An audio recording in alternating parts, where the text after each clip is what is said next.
Welcome back to Low Initiative. It is time for session 11. We are back after a 1-week hiatus, and I'm going to let Angry Roach recap what happened 2 weeks ago. So, let's see here. We had left, and I forgot everything immediately. We had just left Shorecrest on our way to Verdorn to investigate the meteor that had fallen. That we were given this quest originally from Zorus in Talahara, and so we had stopped off in Shorecrest to resupply. And while we were there, we encountered the Gorgon. We found out that he had a very similar emblem on him that Frydek did, and so we continued on our trek to Verdorn. While we were in Shorecrest, Adram, the leader of Shorecrest, also asked us to look into some traders that they had not heard from in a long time. The names of those two traders were Gwendolyn Roundtree and Dorena Drake.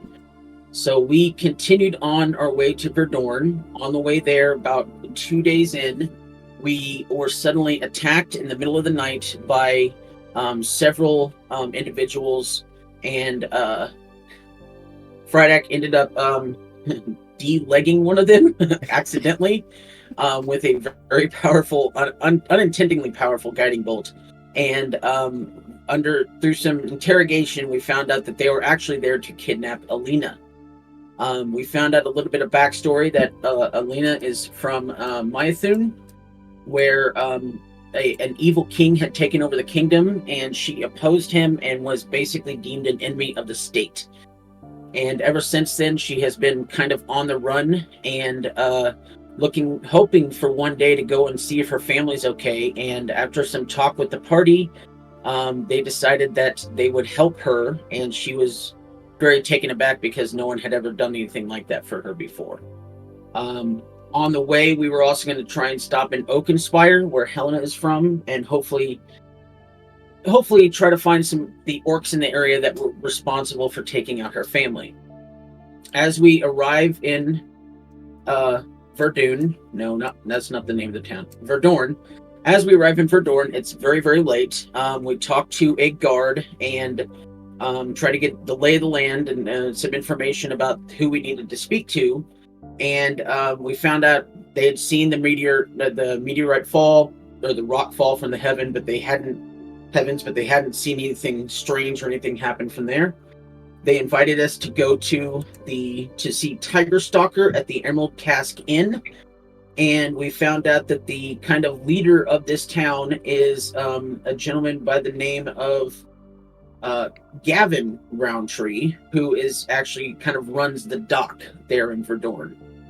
So we retired to the inn, and when we walk into the inn, at first Frydek is enamored by Tiger Stalker because she's a 7.5 feet tall,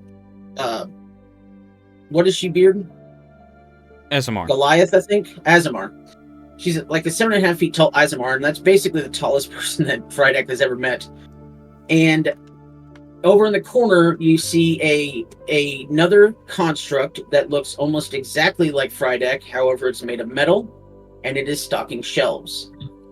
Frydek, kind of short circuits in his brain a little bit because he has never seen anything else that looks remotely like him. And so he starts asking Tiger Stalker some questions, and it comes to find out that there was a factory over in Rockrun called the Keys to the Future, and they ran off a series of constructs. The first run were called Modrons. They were like small clockwork beings. The second run was animals like oxen, bulls, horses, things like that. The third run was the servant class, and the fourth run was the soldier class. She asked if she could look into Frydek's core, and she found out that he was Unit 396, that he was number 96 of the third class, the servant class, which again caused Frydek to have another little existential crisis, at which point he just started chanting, "I'm not a unit, my name is Frydek, I'm not a unit, my name is Frydek." And so he goes outside, and they find out a little bit more about the town, and while they're there, they also, the same thing they had mentioned to the guard, they ask about Gwendolyn Roundtree and Dorena Drake, and nobody has heard either of them. They spend the night. During the evening, at one point, Mouse leaves, comes back. No one exactly knows where she went. In the morning, there's some things that I and Frydek do not know. Like, Thomas did something. I know that he was sending a package to someone. I don't exactly know what it was. I just know that I heard family name, like another Malroy, so I'm assuming he was sending it to some family. But we go and talk to Gavin Roundtree. He also has never heard of the name Gwendolyn Roundtree or Dorena Drake. And we found out that the last traveling merchant was named Duvanan Drake instead of Dorena Drake. We gather some information, and then we are contacted by a lady named Jasmine Stonesworn, who had been hired to make a painting of all of us to hang up in our house back in Talahara. So we posed for the painting, and then we started heading out towards where the meteorite had fallen. On our way, we saw these giant tracks, almost looked like a crocodile dragging its belly. We didn't see anything making those tracks. We just saw those tracks on our way to the meteor. We also saw an owlbear getting eaten by several mutated chickens, which we decided to sneak past and not deal with. We got to the meteorite site, and we found out that this thing was stuck in the ground, and it would probably weigh about 1,000 pounds, way heavier for us to pick up or put in our cart. So Frydek just takes his pickaxe and just starts chipping away at it, and when he chips it away, it drops, and this monstrous white beast with tentacles pops out, but it's friendly to Frydek. And Frydek names it Fluffy. So Alina also runs up, takes a pickaxe, knocks another pebble off, and it turns into this monstrous beast, but is also friendly. So Helena decides to get in the act, and she takes a pickaxe, knocks a chunk off, and it is not friendly. And a fight ensues where the friendly ones help defeat the not friendly. And Frydek decides that this is going to take forever. So he takes a few steps back and then launches a guiding bolt at the rest of the meteorite, and it explodes into 5 larger chunks. When each of them hit the ground, they all turn into different monstrous, hellish-looking beasts. More kind of, what's the word? That author who wrote about tentacles.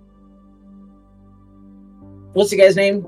H.P. Lovecraft? Lovecraftian entities. They were very Lovecraftian entities. And so there was a giant battle where about 3 of them were helpful, 2 of them were not helpful to our heroes. There was a giant battle that ensued, and when each one either got destroyed or after a certain period of time, they reverted back to a chunk of the meteorite or a pebble of the meteorite. So at the end of the day, we ended up with 5 larger chunks, which are all in our bag of holding.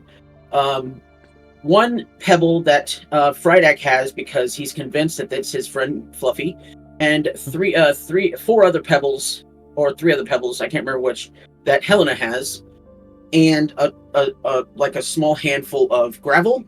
And we loaded up we had a long rest, and we loaded up the carts, and we're just getting ready to head back when we realized it had been 6 hours, and we need to stop. I think that was everything. Yes, and I Did I apologize. miss anything? Tiger Stalker was in fact a Goliath, not an Asmar, but I was everything thinking else Goliath. was perfect. Okay. There was an Aasimar. There The were Aasimar was 2 the of them. guard. Yeah, the guard and the dockhand. Oh, Gavin Roundtree is an Aasimar? If I remember correctly, let me just double check that. The guy in charge of... Cool. See, this is why we keep notes, everybody. Yeah, he is. All right. So, all that said, you've had your long rest at the impact site. Everything is loaded up. And what would you all like to do today?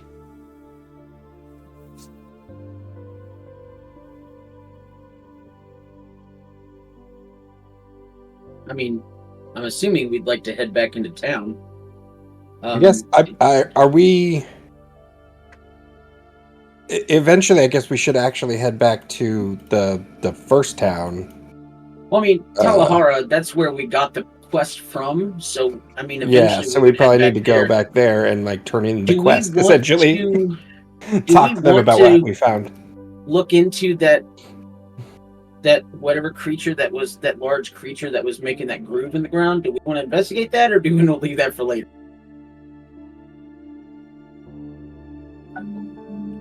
I mean, either way, it's up to y'all. I just didn't know if you guys wanted to check that out now, or if you just wanted to try to get back to Talahara as soon as possible and worry about that a different day.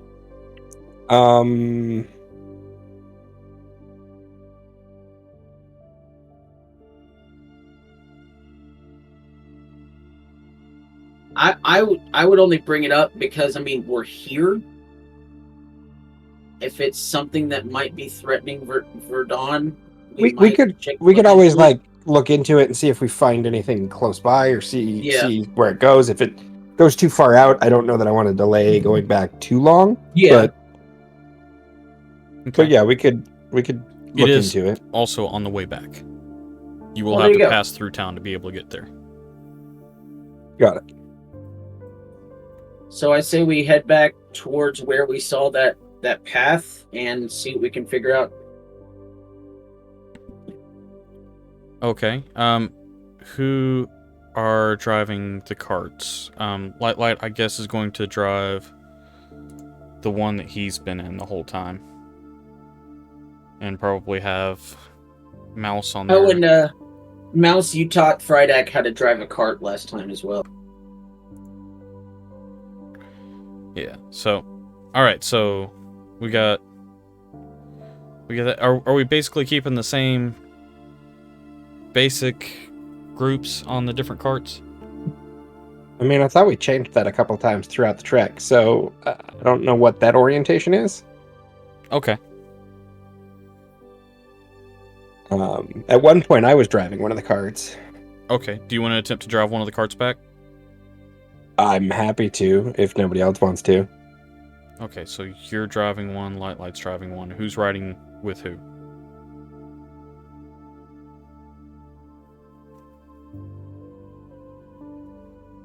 I'll ride with Thomas. Okay. Helen, are you riding with Thomas? Yeah, I'll ride with Thomas on Friday. Okay. Alina, you want to ride with Mouse and Light? Sounds good. Alright, cool. I need somebody to roll a d4 for me for weather.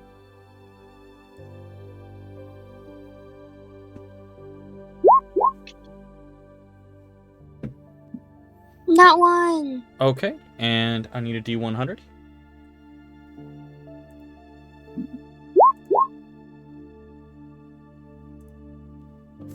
$40.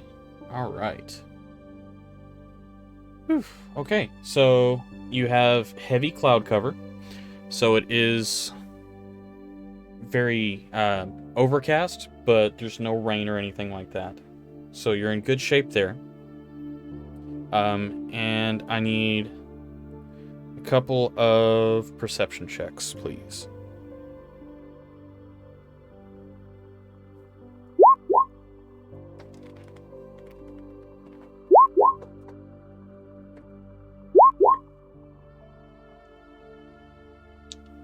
Okay.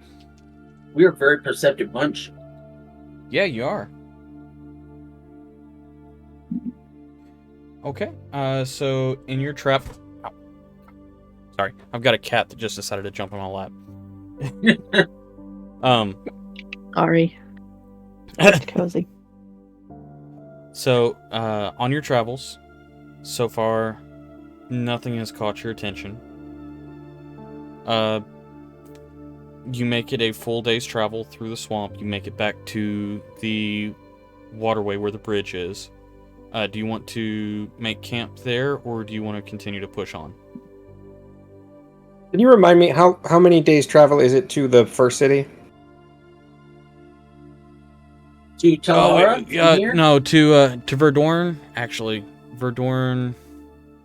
I thought you said from the Verdorn to here was Yes, only like sorry. a day's travel. I apologize. I apologize. Yeah, I for some reason was thinking we were going from Verdorn already.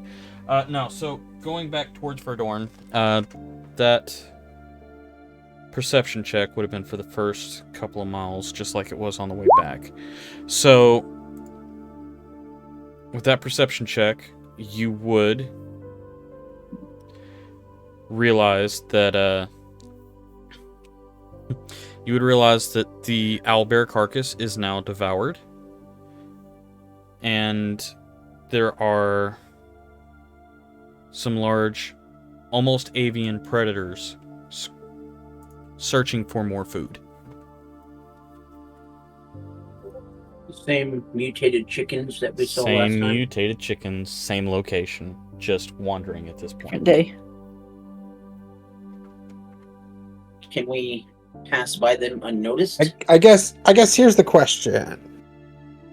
Do you think these creatures are going to stick around, or is there some magical thing that we're going to fix that's going to get rid of them? Because if they're going to stick around, we might want to take them out to make sure they don't attack the local citizens. Because we don't want them to end up like wandering over to Verdorn and Yeah, I mean, causing terror. that's not a bad plan. I was hoping we'd like find that there was like some magical field, we'd fight something and it would go away and they would become normal chickens again, but that doesn't seem to have happened. I believe Beard said that they were cockatrices, which are creatures. Or monstrosities, maybe? I'm not sure. Yes.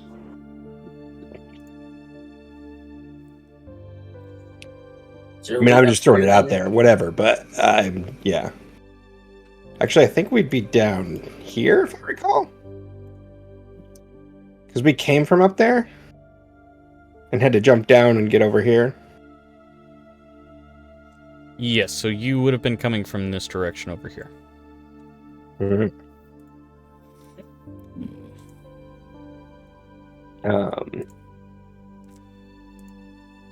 So I guess, to be honest, Thomas probably would have posed that question to the group. Like, do we want to make sure that these creatures don't cause any problems for Verdorn? Is it Verdorn? Am I saying that right? It is Verdorn. Okay, good. Yeah, it's probably Like not a Michael bad Dorn. idea. Yes, exactly like Michael Dorn. Is anyone else still seeing the healing rat? Yeah, that should not be there. Sorry. Remy has long since disappeared. But I like him. But Well, that he'll was Remy the probably be back. rat. He's Remy the healing rat. He only shows up when you need healing. Yes. I need a helo. Okay, anyway.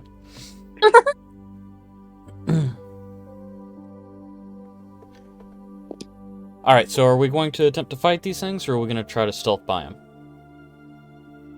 I think Thomas said he wants to try and fight them so that they don't get back to the townspeople. Okay. That is my recommendation. But we are a group, and everyone has a say.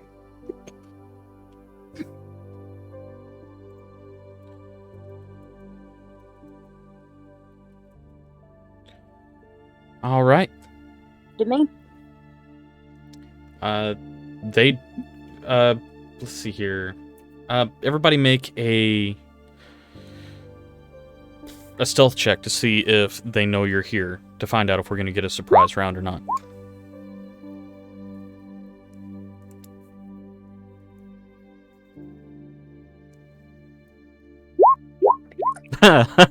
Okay. So no. Well, it's a group check. And it looks like most of us did. Well, maybe not. There's 6 of us. All we need is one more success. So it's all up to Light. Well, no, Light and Mouse. All right, Light and Mouse. Are they here? Because I haven't heard them talk and their characters haven't moved. Oh yeah, sorry. Yeah, they're here. Okay. Present. Okay, so they... Yes, their rolls both succeeded, so you will have a sneak attack round. Cool. Mine's Rydex sneak attack. Going to cast Summon Beast. Okay. And he's going to, let's see here. When you cast a spell using a spell level 3rd slot or higher, which is currently a 2nd level slot, because I cannot cast 3rd level. Oh no, it is. I'm casting at 3rd level. Yeah. Use the higher level. Blah blah. So you call forth the bestial spirit that manifests in unoccupied space you can see within range, which is 90 feet. And I would like to put it right now. The corporeal form uses the bestial stat block. I'm going to choose land, and I'm going to choose a dire wolf. So it's going to look like a dire wolf, but it's going to have the stat block of what I have in front of me. Unless, if you can do a dire wolf, if you can just do a regular wolf, that's fine. I can do a dire wolf. Let's see. Let me locate one.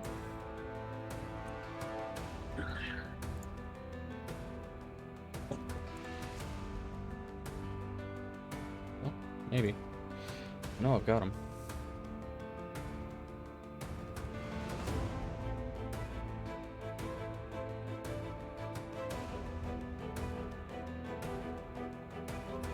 And it shares my initiative count, and it takes its turn immediately after mine, but it obeys my verbal commands, but no action is required by me. Can I?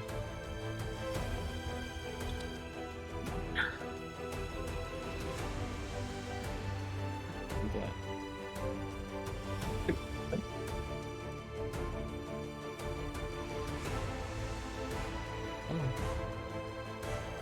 There we go.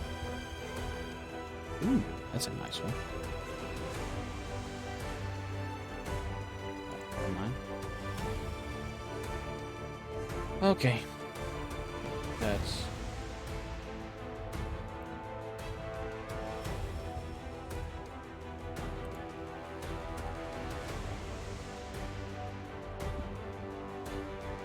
Sorry, just taking a second to find this. Unfortunately, whenever they are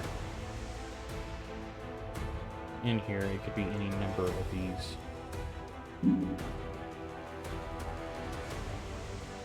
It doesn't have to be anything special, just something that looks very similar. Just something that looks like a wolf. Right. Just a matter of finding one. Yeah. Oh. Dang it, almost.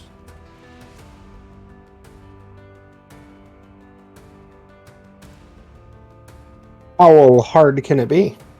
Pretty hard, because there's about 30 different categories that they could be hiding in, but they don't tell me what it is. And you can't do a search? I just tried, but it didn't pop up. Oh, is this... Well, There we go.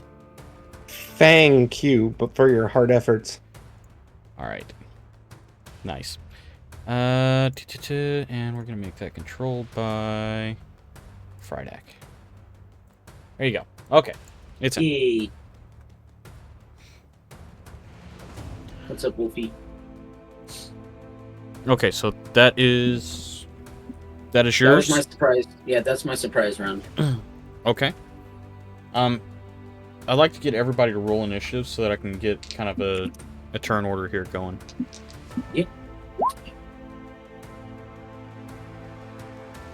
Can I take my pregame initiative? Oh yeah, I waste my 20 on this, really. Okay, so let's see here. Bagpipes. Oh, I forgot to select. Oh, you don't keep track of it Bagpipes. in Roll20. Never mind. Light rolled bagpipes. Oh. Okay, so let's see here. Yeah, 5 copies. You cannot use your bagpipes to control the initiative, Light. It says you. That is... If he plays well enough, I think he can. Yeah, but he's not a bard, so I'll let it slide if rock he the plays the pipes. bagpipes. You know, I miss being a dragon. So I've been proficient with bagpipes since day one.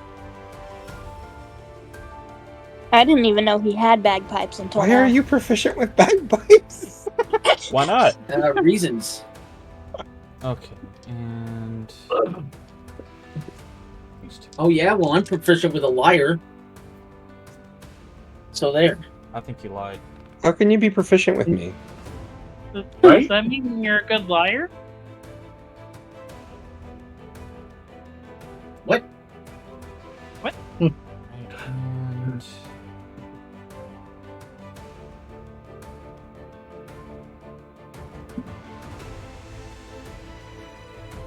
Okay.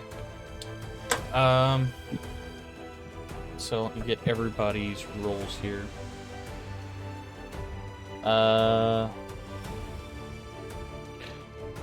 Light, and Dragon, if you could roll yours and then send them to me. 21 and so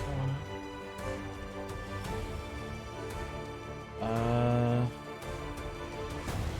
Thomas is 6. Okay. So I'm gonna do this one first, just to see if it works. Yay! Who saw that? 7. I did. Okay. Light rolled a 4 on a strength save. Yep. Nope. That didn't work then. Yeah, didn't work.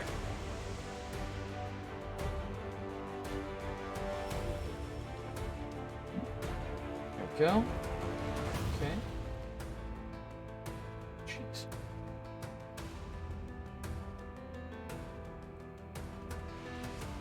There we go. Oh, that gets a +1. Okay.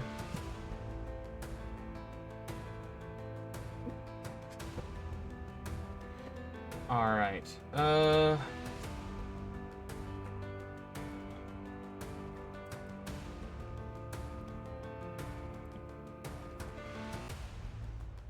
let's see. 1, 2, 3, 4, 5, 6.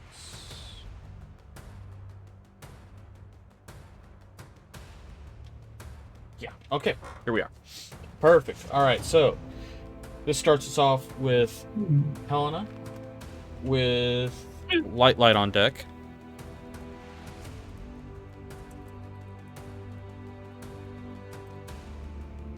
Oh, great.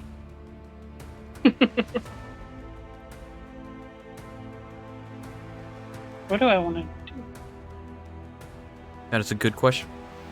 Let's see, I need to get... One, in fact, I think you need to answer. 20. I have no idea what you said.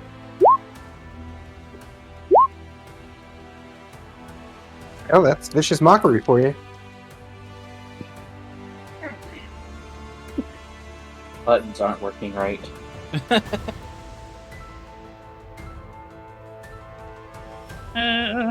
I'm gonna move up here and attack this boom chicken and rage. Oh wait, it's not a boom chicken. It's a cockatoo. There's a 23 hit? Oofta. Yeah, 23 hits. Which one did you say you wanted to hit? The one I'm right in front of. Okay, so C1.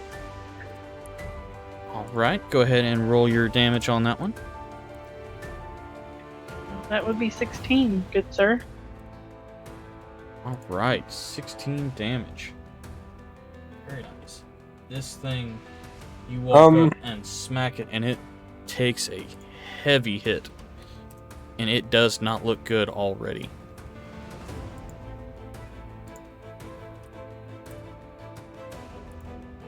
Yes. Just for clarification, I see there's 5 cockatrice.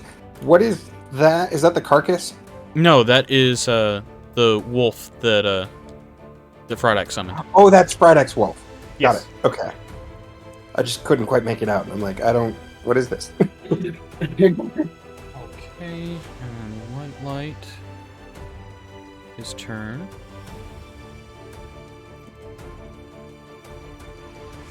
Okay, so that is.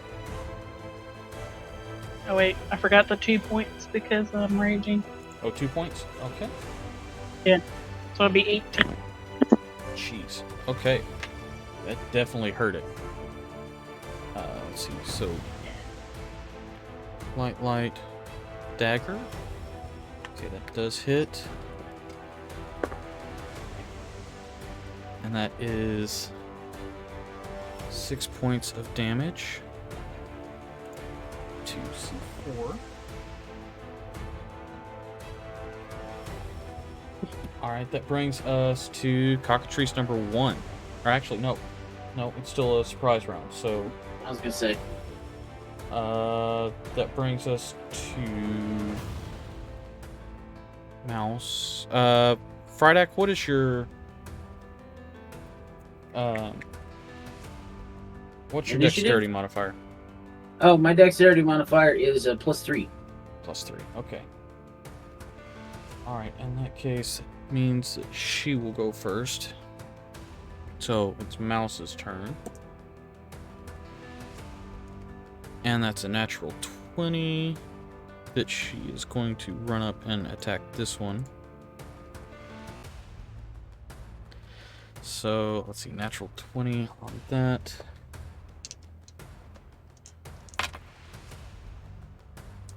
So that is, let's see, 14 points of damage on this one.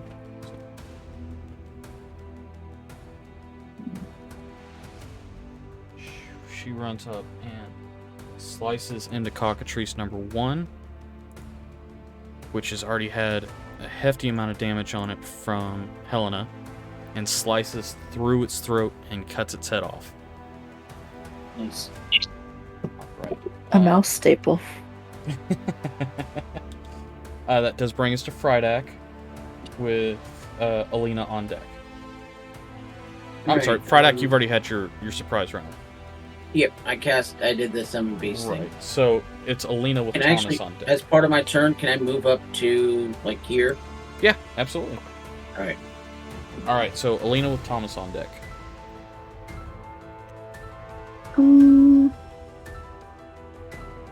I can get there.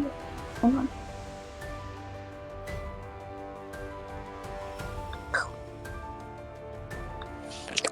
Okay.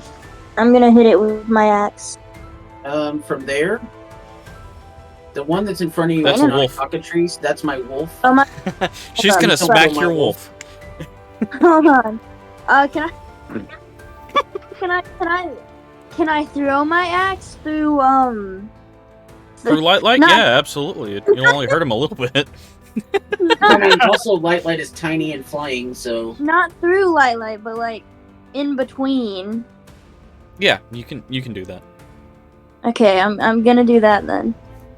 Sorry, I saw the wolf. Never mind, I'm not gonna do that. I don't know. Okay, so that is unfortunately gonna miss. Is there anything else you want to do with your turn? Cry? I don't know. Okay, that brings us to Thomas with Helena on deck. Alright, I'm gonna move over here and I'm going to. These things aren't too bad, but I feel like, you know what, we're gonna do it. I'm gonna use Hunter's Mark and mark this guy. Okay. And then I'm gonna go ahead and shoot him with my longbow. I'm gonna put Hunter's Mark on it. And I'm gonna miss. A 13 Well, does maybe hit. not. 13 hits? Oh! 13 does hit. These have a low armor class. Yeah, okay, so I hit. And, we do that. 12 damage. All right. On this one, plus your hunter's mark. I'm Roll actually D6. confused by that 12 damage. Oh, it's 12 damage. 5 of them is poison, if that matters. Right. Got it. And then the hunter's mark over here. Once I close that, because it gets in the way every single time. C5. 13. Okay. All right. So you draw your bow and let loose an arrow. It strikes it in the chest and it flinches really, really harshly. Flops around on the ground a little bit before standing up and scraping the arrow out with one of its claws on its leg. It's looking really hurt. Anything else you want to do with your turn?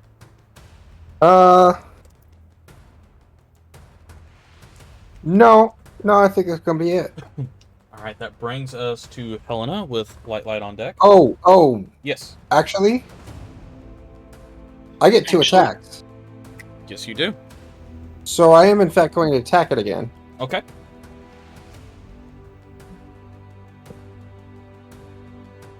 That will hit. And why is it doing that? Okay. Anyway, so we get that. And then I'm guessing based on the last one I probably don't need it, but there's that. Yeah, you don't need it. Okay. How do you want to take that one out? So I kind of imagine like I pull back my bow with 2 arrows in it, and I let loose, and they just fly straight into the eye sockets of the bird, and it falls to the ground. All right. So as it's scraping out the one from its eye socket with its talon, it bends its head over just in time for you to send another one flying straight through the other socket and into its brain, and it drops on the ground. That brings us to Helena with light on deck. And this will start the actual round. 2 of them are already out. No, run it down. Can I ask a question real quick? Yeah. Thomas, how do you have advantage? I don't.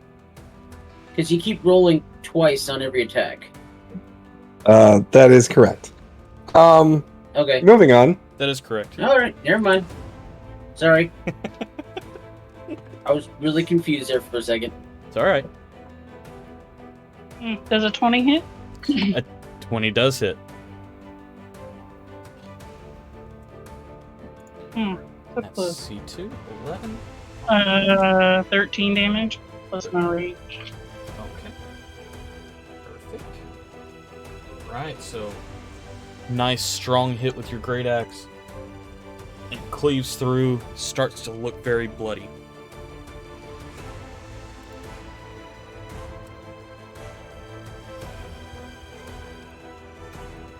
Alright, anything else you want to do? No. Okay. Light. Alright,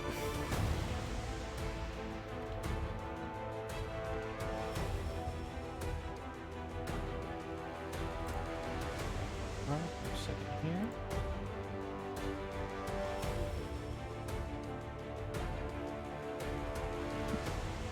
Light is going to use his dagger. That's a critical hit. Against this one here. So that is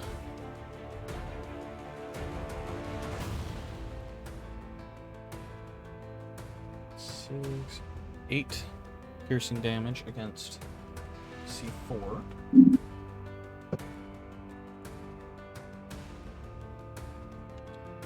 And then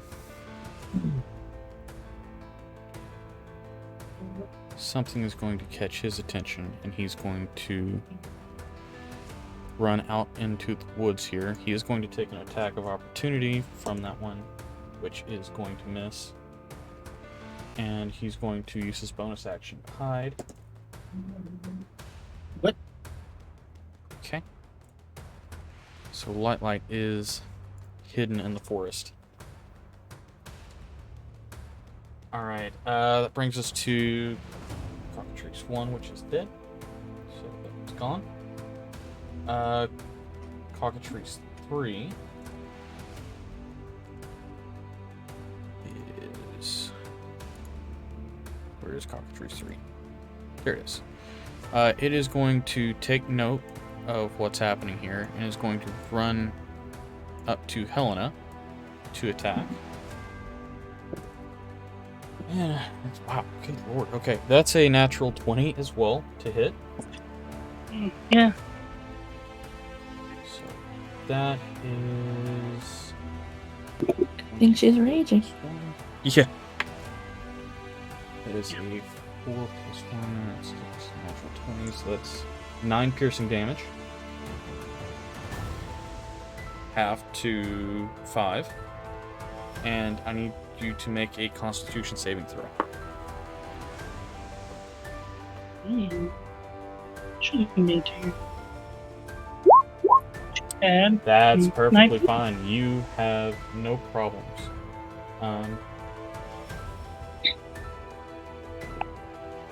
Alright, so that ends Cockatrice number 3. Cockatrice number 4 is going to turn to this wolf that's directly in front of it and is going to attack it as well. Okay. I'm starting to wonder if this dice is loaded tonight. You had D20. That's another 20, yeah. Let me try a different dice. Excuse me, Dice, have you been drinking tonight? That is a plus 3 to hit. That would be an 18 to hit. 18 still hits, yeah. Okay. And that is 3 points of piercing damage. Okay. And the wolf needs to make a Constitution saving throw. Okie dokie. Let's see here.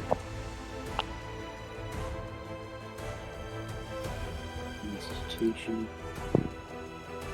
That's gonna be a 10. Okay. You notice your wolf from the legs up, or from the legs down, rather, turning to stone. Oh, goody. And your Awesome. wolf is now restrained. Okay. Okay, that brings us to Mouse, who is going to take note of what happened with Light and is also going to attempt to duck out into the woods. What is... 16 plus... Okay, so yes, she is also considered hidden.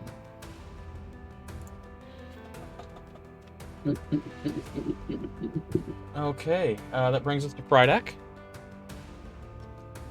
Alright, so... Frydek, can you do me a favor?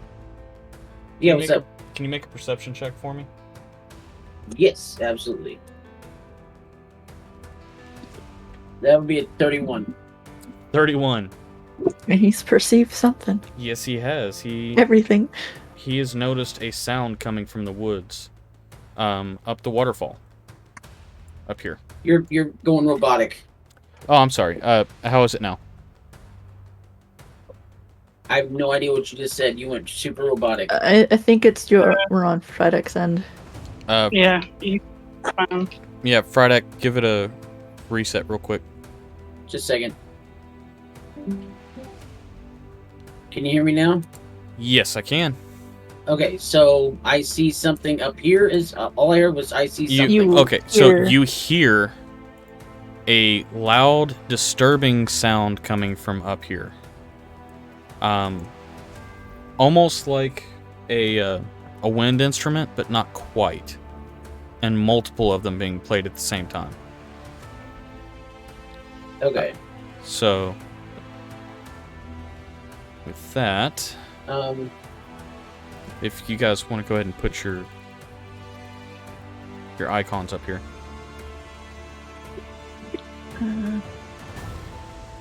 I have to move myself out again, don't I?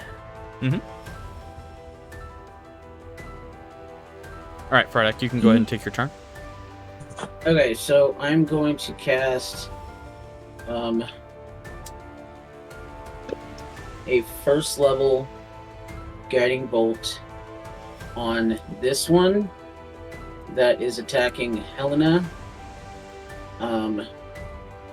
So let's see here. Where's it at? Okay, so this one? That's gonna be a 15. Yeah, the one by Helena. Okay, That's that gonna be a does hit. 15. So that's gonna be 9 points of radiant damage. Okay. And as a bonus action, let's see here.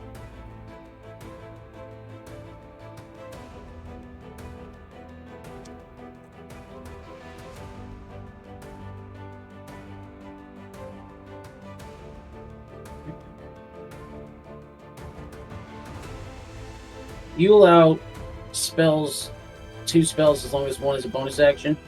Correct. Okay. And then I'm also going to cast Shield of Faith on Helena at first level. So Helena, you get a +2 bonus to your AC for that. Wait, I can't do that. Dang it, because I'm concentrating on the Summon Beast. Right. Dang it. It's a concentration spell. Mhm. Has anyone gotten hurt? I think just me. Yeah, I think it's Okay. just Helena so far. Then I'll just cast a healing word on her. First level. For 11 points of healing. For my bonus action. What That, word do you use? that Heal. So that's my turn, and the wolf is going to attack the chicken in front of him. And according to this, he gets multi-attack. But it says, okay, so it's a second level spell. It says multi-attack attacks equal to half this level spell rounded down. So it's a multi-attack, but I get 1 attack as part of the multi-attack. Okay. So it's That's a my good bargain spell right there. attack modifier, so that'd be a +10. So that'd be a 26. 26 does hit. And then it's going to be 1d8 +4. Hold on a second. It's 5, but it also says it says 1d8 +4 plus the spell's level. So add 7 points to piercing damage. Okay, so you're casting it at second level, and Well, the summon beast was cast at second level. okay, cool. So Okay, so it's 7 1d8 points. +4 +2. Okay. That cockatrice is not looking good. However, I do need you to make a second Another Constitution saving throw for that. Con save, yeah. Even worse than the first time, so it's even more paralyzed. Yeah, it is now considered petrified. Poor Cool. wolf. Yeah, so it It's is. gonna disappear after a while, anyway, so Yeah, it is. It is a Spirit. completely Expendable. petrified wolf at this point. So we're just gonna do that. Okay. Anything else you want that's to the do? end of my turn. All right, No, I can't do anything else. Mouse. That brings us to your turn.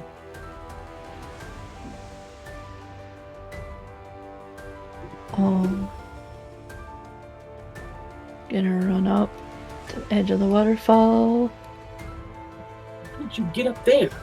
assess I'm what's so going on. confused. And she's gonna attack this one by Helena since she can get sneak attack on that. And with the short bow. 13 will hit. Okay. Which one are you hitting? This one. The or one. Yeah, That one. All right. C3. that one. So 19. All right. How do you want to take that one out? That was 1 point above what it had. Just right in the back of the neck, right below the skull. Okay.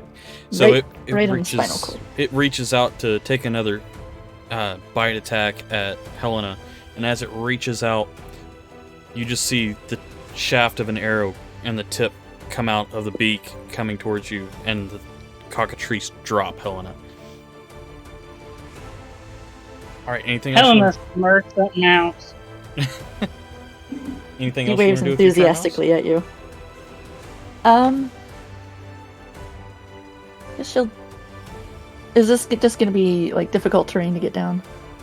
You can make a an acrobatics check. Try.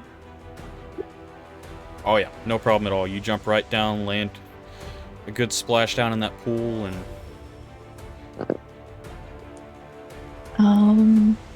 And she'll just kind of wait there. okay. That brings us to cockatrice number 5, which, if I'm not mistaken, is dead. Yep. Alright, so 1, 3, and 5. All the odd ones are dead. That brings us to Alina with Thomas on deck.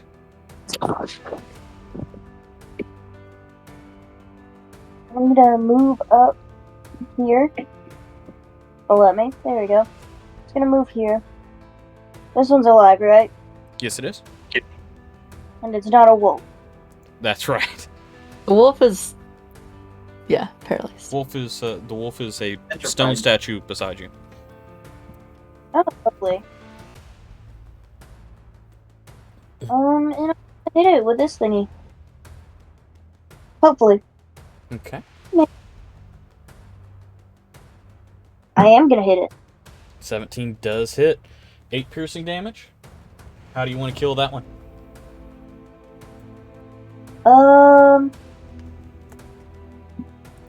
I don't know if this thing has a heart, but I'm gonna go through its chest. Okay. You run your rapier right through the center of it. It lets out a gasp and collapses to the ground. Anything else you want to do with your turn?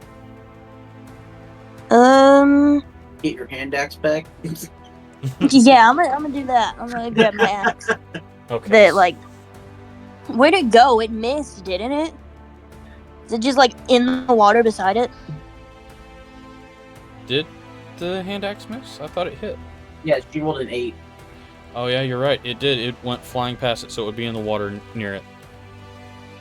Can I still pick it up? Yes, you can. I'm gonna pick it up. All right. Thomas, that brings us to you. Alrighty. First off, I'm going to use my bonus action and move my mark over to this guy who seems to be the only guy still standing. Okay. And I'll run over there and I will swing my short sword at it. I'm That'll gonna guess hit. that hits. Jeez. Vengeance. So that happens, and because it's Hunter's Mark, I also get the heck out of the way. That bad boy. All right. And I think that doesn't quite kill it, unless it's been attacked already. Which I don't think it has. It has been attacked. However, that does not quite kill it. That It does is not kill it. looking very, very rough, though. So I'm going to go ahead and use my second attack. Swing my other sword. That'll hit. Yeah, okay. And that gets How do you 10 wanna more take that one damage. out? Well, now wait a second. Wait, well, I still get this. All right. I'd still get this I gotta- one. Hey, that's one of the only I difference in the world. let's see.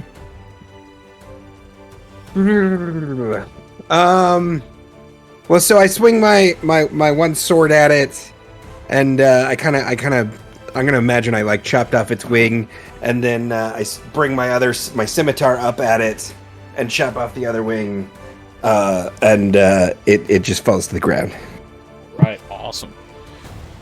Chicken wings. So Eating you good tonight. take 2 good swings at this thing and just play it, and it drops at your feet. So that is the cockatrice down. Brings us back to Helena. Me? Mm-hmm. Wait, what? There's another one? Five.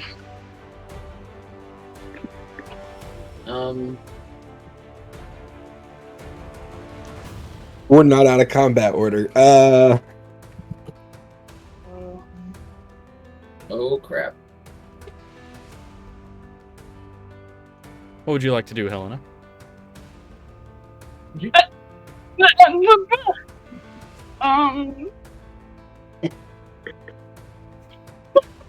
is happening right now? Oh, I don't know what's happening. Congratulate I'm gonna everyone hold. for a job well done.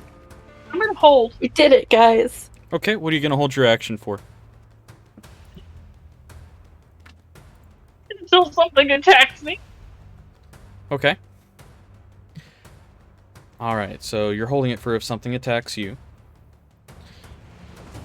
Alrighty then. That brings us back up here.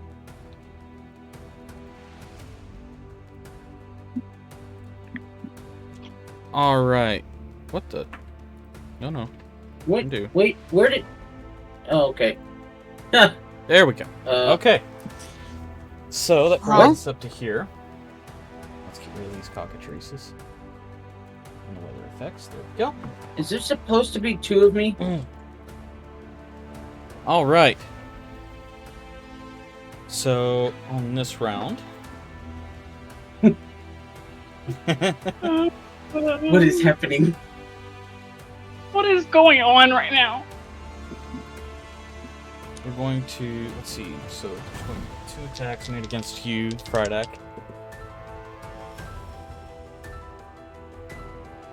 That's a 17 and an 18. Yeah, they both... What is attacking me? So Apparently you are. you watch Frydak come up and attack himself. Wait, Stop what? hitting yourself. What? Stop hitting yourself. Which... Okay, All So right, which one was it that one? which one that is came me? out? Or... All right, so that Uh-oh. is. Let's see, that is 3 and 5, so that's 8 points of piercing damage. Okay. Oh, I'm sorry, no, that's a +4 for the slam. Sure, so slam. It's 11 points of piercing damage done to you, and it is going to occupy the same space. Oh boy. Yeah, occupy the same space as you and whisper in your ear. It's a real shame. I actually enjoyed traveling with you. What? Okay, that brings us to Light's turn. What? Going on? So, I'm marching through the forest, playing my bagpipes, coming in. That's why he rolled bagpipes. Mm-hmm. What is happening? What is going on? So, I'm going to come. Oh, wait. Wrong button. He's already going to cast a spell on us. I'm going to come here and using my knowledge of Frydak.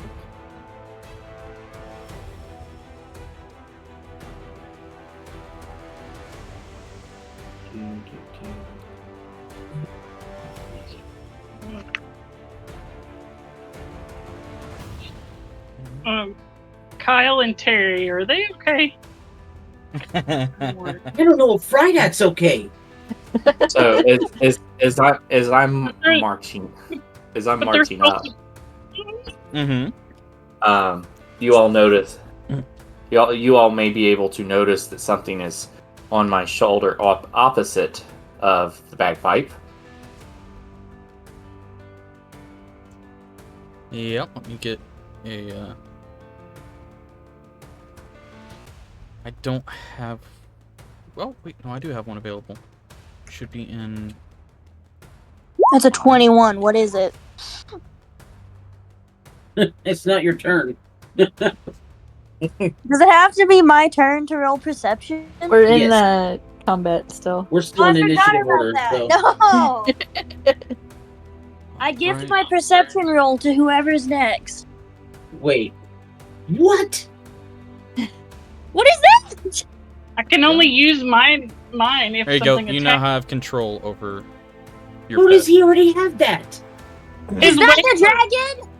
His dragon! It's Norbert. Yeah, but it wasn't supposed to hatch for like months. What is happening?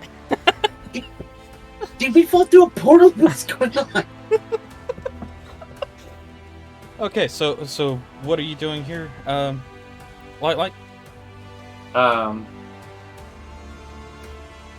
Well, given that I know that one of them is resistant to poison, Oh. Yeah. I'm going to.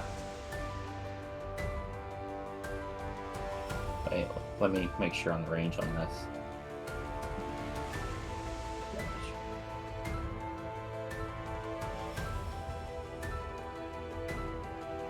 Oh yeah, that'll reach. After all we've been through, you're gonna attack me? So I since think he's they're- attacking the Fridax, Yes. which is a weird statement to make in the first place. So, okay. If he said one of them is resistant, then that means the other one isn't, which means the other one just looks Or like Friday. He doesn't know that the other one is. This. He just knows for sure one of them is. Yeah, he doesn't Right, necessarily which know means that the both other one like, isn't. It No. by the statement one of them is, that means that one of them He isn't. said Well, that's least just one of him them. assuming. He knows that at least one of them is resistant to poison. So, Right. At so what this are you point- doing? At Like, least one of them isn't. It's He basic knows math. at least one of them. at least I one would of them. point out, unless Beard has fully brought them into the storyline,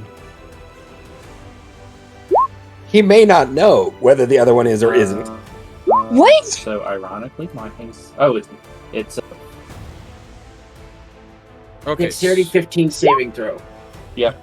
So it's gonna be the first one if it's. Oh no, successful. Why are you rolling I know. I know. It one of broke. Is. I don't.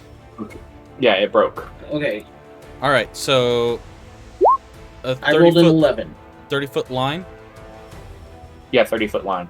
Okay. Are you going to make a perception check before, or are you just going to attack? I know that the other one isn't. I mean, I would look before I. Are you making a perception check before, or are you just going to attack? I'll just. I'll hold on. You're asking little ball of chaos if he cares. So this is me saying, no, I do. Rydak, well, I is resistant. I don't get a plus on. I'm cast. Okay, here, Tasha's caustic brew. Here, hold on, let me reload roll 20. Okay. In place. He didn't do his homework very well. Because Frydak is not resistant to acid. Perception 13. Oh. Unless he was saying the other creature's resistant to acid. Okay. So No, he said poison. yeah, poison, But not acid. Tasha's caustic brew is acid, not poison. He probably Oh. That's thought it was That's poison. true. There we go. Light's back. All right. So, what exactly are you trying to do? First off, you try to make a perception check. And how are you trying to do this attack? Are you attacking one, or one specifically, or are you just trying to get? Does it tackle an area? Are you trying to I think hit that would both or be just one? So the attack hits everything in line. Right. So, are you angling it to where it hits both of them, or do you just want to angle it to hit one?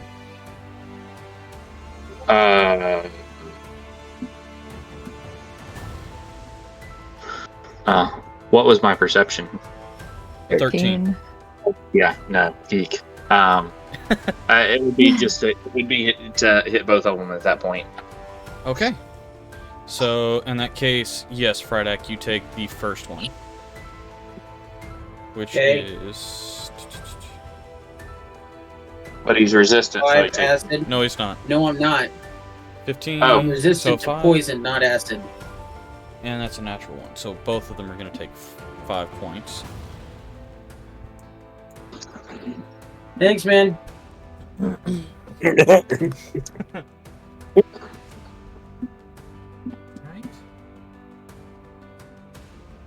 Anything else you want to do with your turn, like? Light.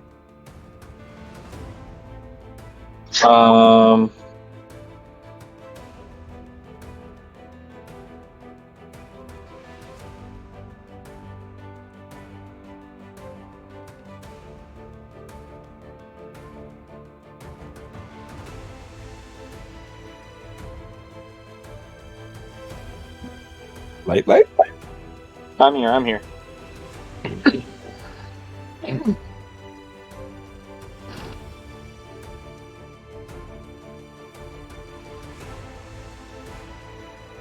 I'm gonna do this.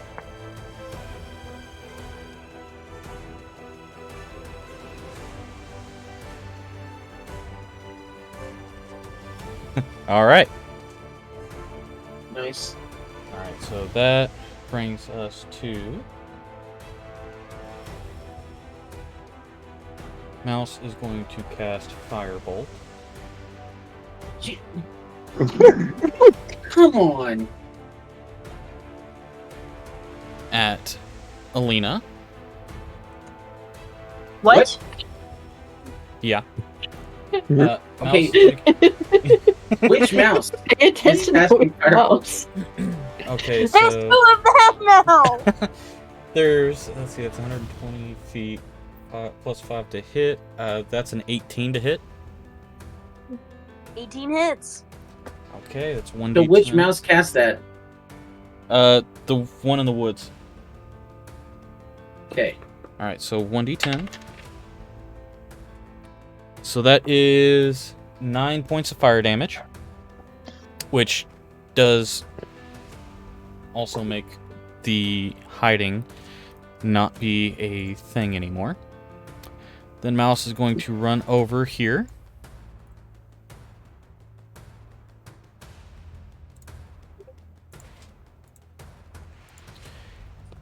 And occupy the same space as Helena.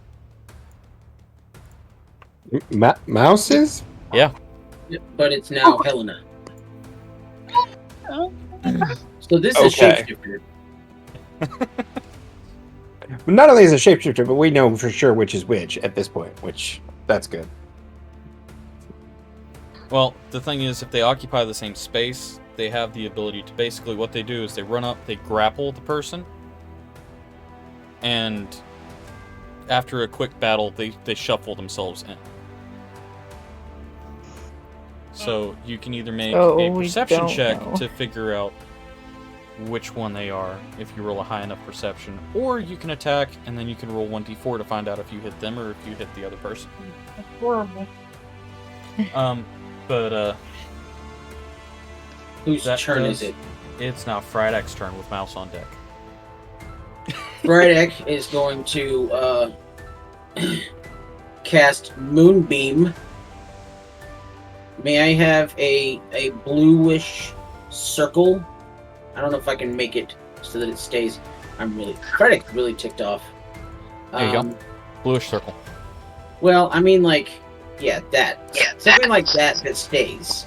Oh, okay. I don't know how to make that stay. Ow. Basically, a circle that fills up a 5-foot square. Who's repeating? Oh my here? gosh. Light. Like careful with your Like, audio. you need to mute yourself or something because it's getting really bad. Okay, so It says a silvery beam of light shines down in a 5-foot radius. Oh, 5-foot Danger. radius. So that means, yeah, just like that. In about measure, that if you size. change fade delay to linger, it will stick around. okay. And if I change it to, oh yeah, linger. Okay, sweet. But Okay. I don't want it to be that color. Can I change the color? You can change your color. Oh, okay. No, whatever. I don't Okay. care. So it's going to be a 5-foot. Let's go. Yeah, sure. That looks good. 5-foot radius, 40-foot high cylinder. Let me tick off my second level hit spell for that. When a creature enters the spell area for the first time on a turn or starts its turn there, it is engulfed in ghostly flames. It causes searing pain, and it must make a Constitution saving throw. It takes 2d10 radiant damage on a failed save, half as much on a successful. And the 2d10 radiant damage is going to be that. No, that's... So that's going to be 12 radiant damage.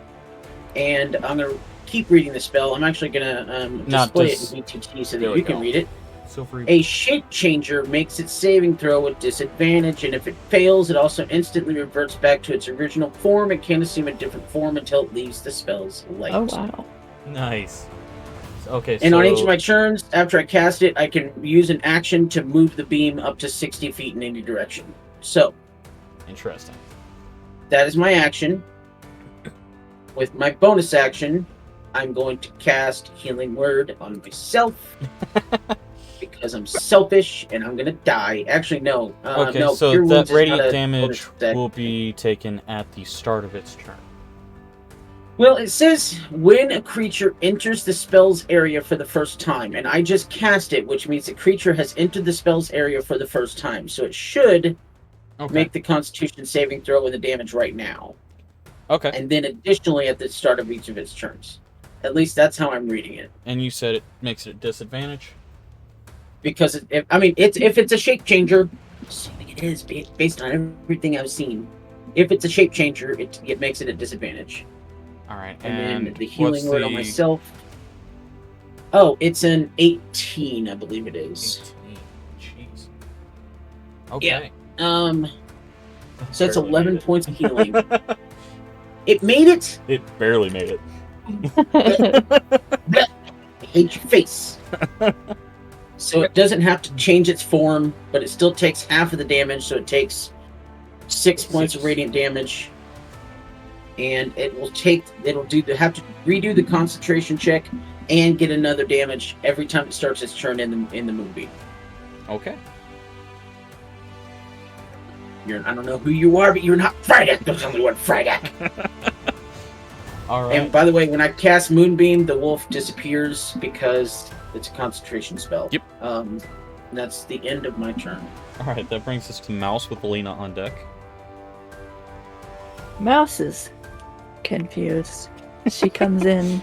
There's 2 Frydeks. There was 2 of her, and now there's 2 Helenas. Shoot the one in the Moonbeam. Technically, you're occupying the same space. I just can't put you on top of each other. Yeah, I'll perception first, okay. Right? Yep. And DC 17. Nope. Nope. All right, so.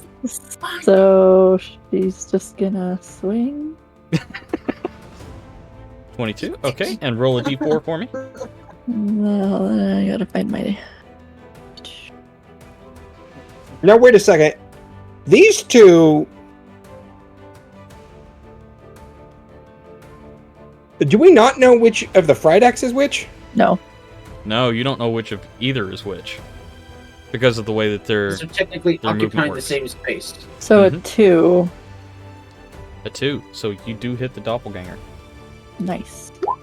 Oh, sneak attack. So 21. All right. Good job, Mouse. Kill that Frydek. Very nice. Yeah, she's hissing at it. All right. Anything else you want to do with your turn? Nope. Okay, so Mouse runs up, looks at both of them, glares, and just swipes out and stabs with her rapier one of the Frydeks, hoping it's the right one, and hisses at it, while the other Frydek cheers on, "Kill that Frydek!" All right. That's all you want to do with your turn? Yeah. All right, that brings us to Alina with Thomas on deck. I'm gonna help Mouse kill that Frydek. Okay. Please hit the bad one. So either perception or just attack. I'm just attacking. Okay, Oh, roll gosh. a d4 for me.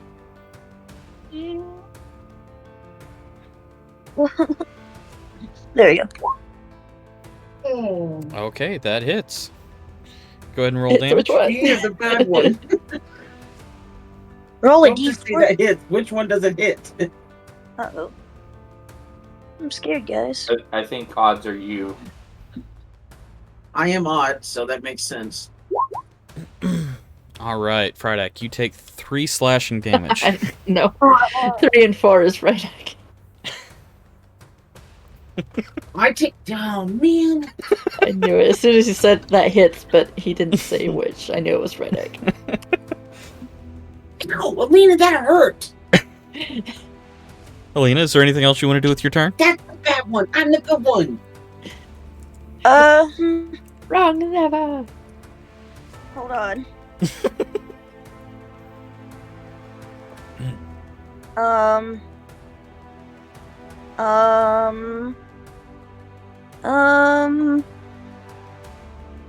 Where are you all? Okay. Weird. You know Yeah. what the name of this episode should be? What? Wrong The Reddick. Spider-Man meme. Fighting amongst ourselves. Just Among call it the Us. Spider-Man. Could just be called Among Us. Among Us. That's perfect. Okay. I think I'm good. You think you're good. Okay. At the end of your turn, Uh-oh. this Frydek is going to...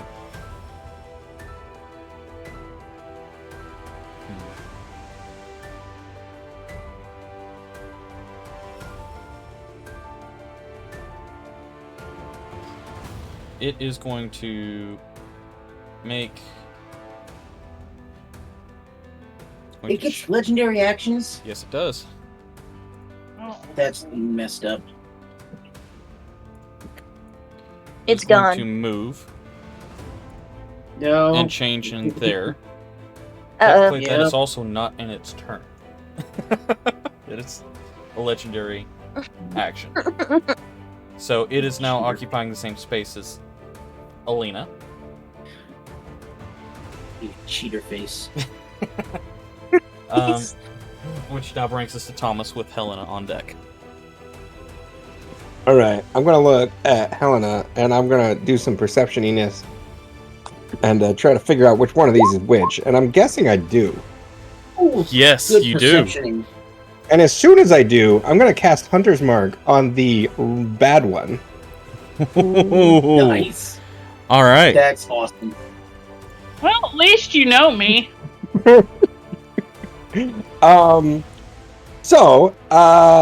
Question, perception. Does that take an action? No, it does not. Oh, great. Not for this. All right, I'm gonna pop over. Actually, I'm gonna pop all the way over here, and I'm gonna go ahead and swing my short sword at advantage. I assume.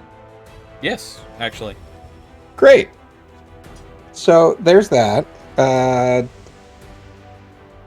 21. 21 will hit. So I'll do that, and I will also have my hunter's mark. So that'll do that. Okay. And then I'll take my second attack, and I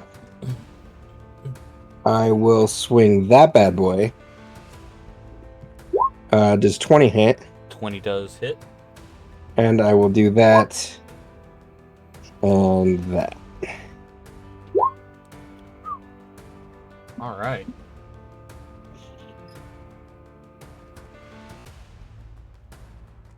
All right. 2 good hits. You have a smoke that you can see emanating from this marked creature, so you will be able to bypass perception checks on your part in the future. And Yay! You put a hurt on it. Against your nature, you strike out against what looks like Helena. But having traveled with her as long as you have, you were able to pick it out pretty easily. Alright. All right, that brings us to Helena's turn.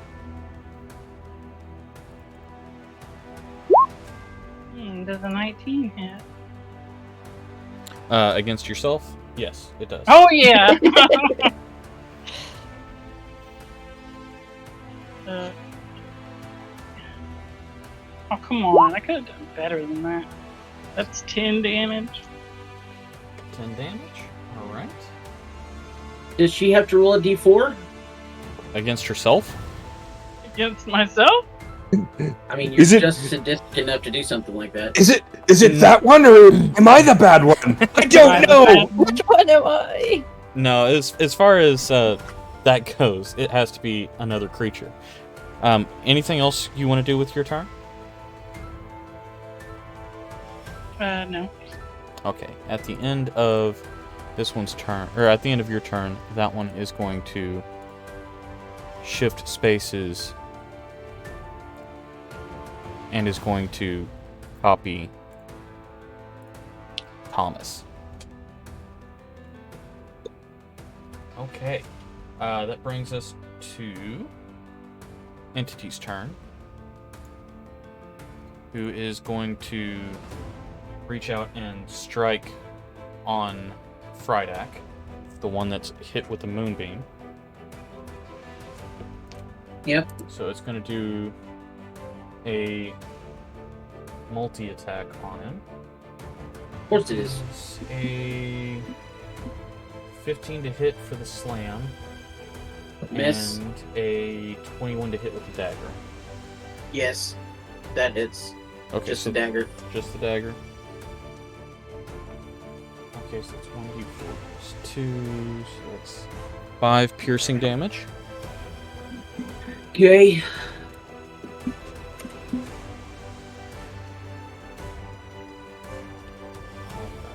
And yeah, we'll leave it at that for that one's turn. That brings us to Light with Shadow on deck.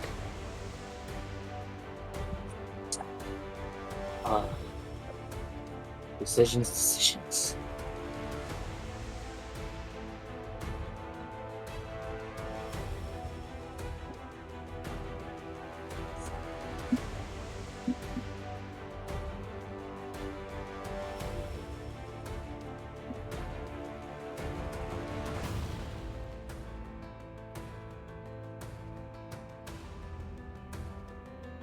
What you doing, Light?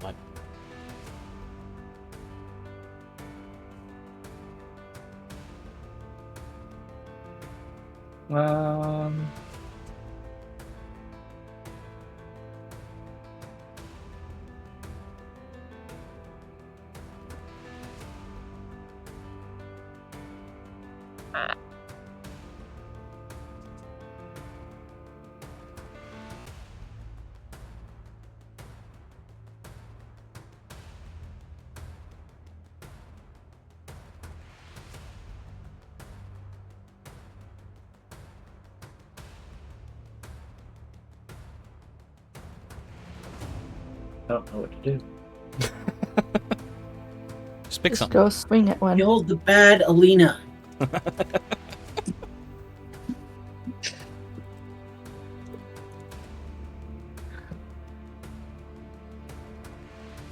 Formerly known as Frydak.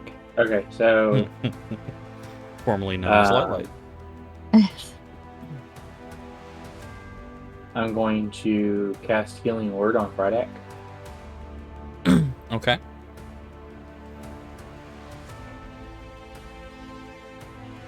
Let's see.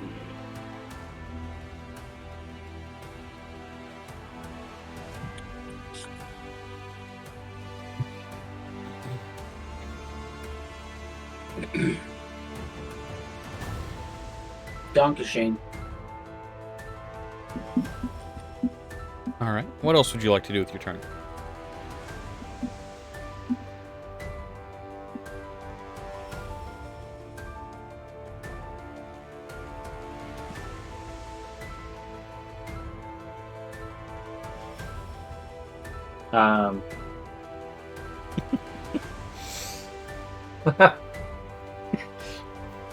I have Light speechless. How did that happen? I'm gonna use Magic Missile. On. Hopefully the Battleina. Okay. So, what level are you casting at? So I don't know how many times you have to roll. I'm gonna cast it at the first level. Okay, so 3 missiles. Yep. All right. 3d4, please.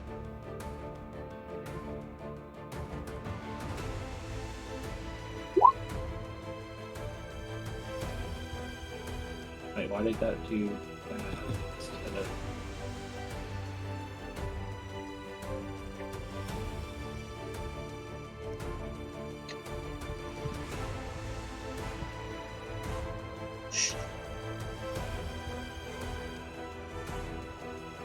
Three, 3, and 2. Let's get the d4s.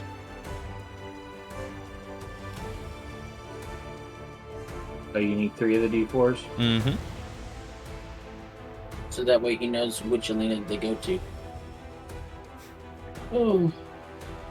That's good, I guess. Yeah. Okay, so 6 damage goes to Entity. And 2 damage goes to Friday. What?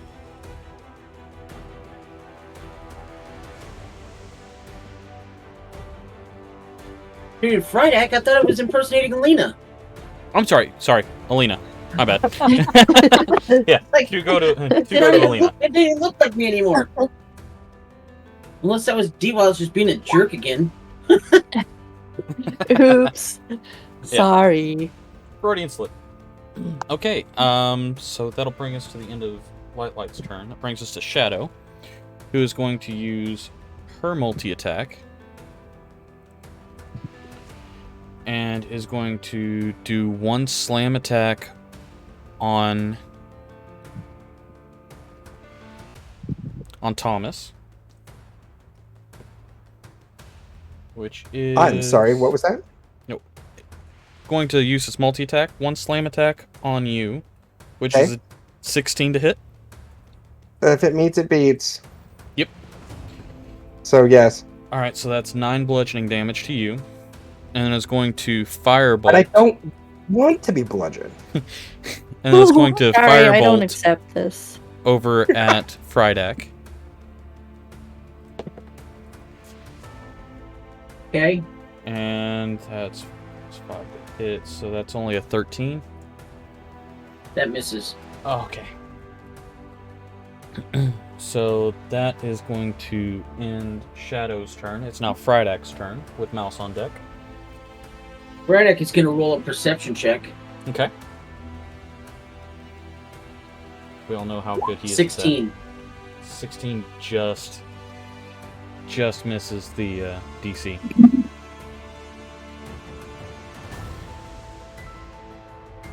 What? DC It's a 17. 17. I was going to do something, but I can't do it now. So I'm going to use my action to move the moonbeam over to the Alinas. Okay. And, well, everybody. But the Alinas and the Shape Changers. So it has to make another Constitution saving throw of 18. At disadvantage. At disadvantage. And here's a couple more D10s for the radiant damage. 13. Okay.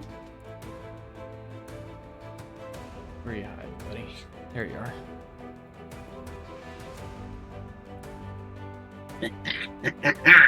It failed the Constitution saving throw. And now it can't revert into another form until... can't assume a different form until it leaves the spell's light. That is correct. Alina, I need you to make a...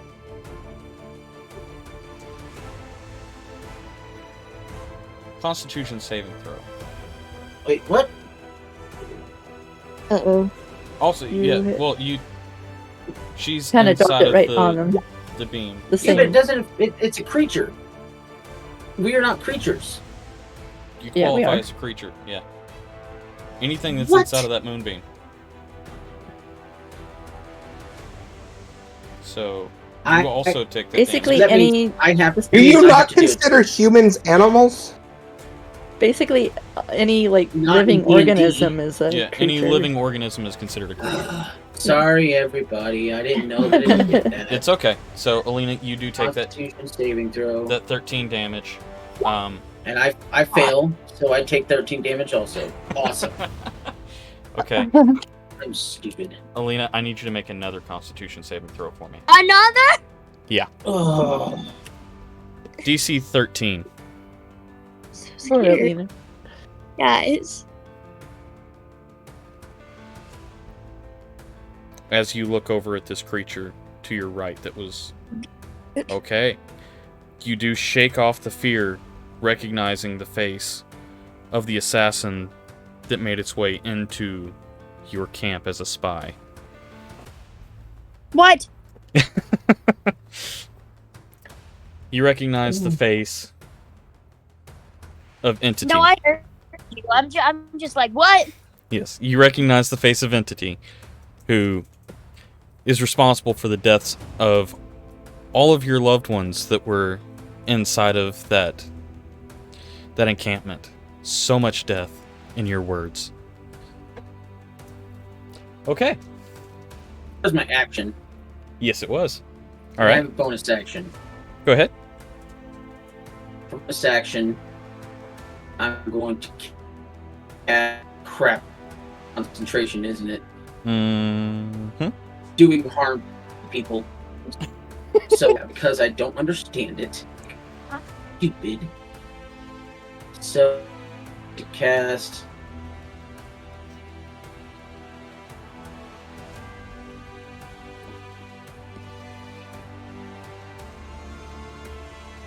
Cast Healing Spirit. So... Okay. away. Right. Yeah, in between. There you go. And you have control over Remy.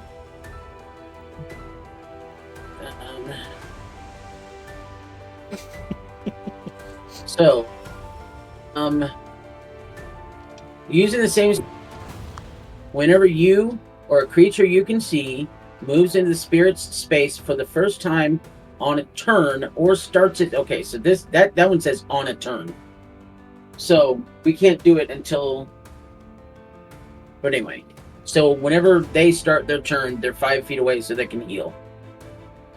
And I need to put on here because it has. Spirit can heal a number of times equal to 1 plus your spellcasting ability modifier, which my modifier is 6. So that's a total of 7 times. So we'll put 7 right there. So it's got 7 heals in it. All right. So that's the end of my turn. All right. At the end of your turn, because the moonbeam is now gone. Yes, then now it can revert back and. It was a dumb experiment. Is going to occupy the same space as Mouse, Yep. taking the form that Shadow had been using. Alright, that brings us to Mouse, with Alina on deck. Well, Mouse is gonna hit herself. Kill yourself. That sounds bad. And Don't she's It really like- does. Her gonna tail I'm gonna is stop all talking. fluffed out, trying to make herself look bigger, and she's hissing at this one. Okay. Oh, by the way, Mouse, Oh. you started your turn. I Yes. didn't. I So haven't. you get- I didn't take damage. I don't think. Oh, so you don't need healing? Yeah, I never got hit. Okay, never mind. Alright, so an What? 11 will miss. So I'm actually going to cunning action and disengage and move over here. That means we know exactly which one. And we don't have to roll perception, do we? She's gonna be pointing at that one. Because it's no longer occupying the same space. Is that correct? Well, I don't. Not to be that guy, but I don't know that we would have any way of knowing which one walked away. This is true. Well, We know that one of them walked away This and one of makes them isn't her, it's but we going don't. to be yelling, We also "That is know not that Mouse."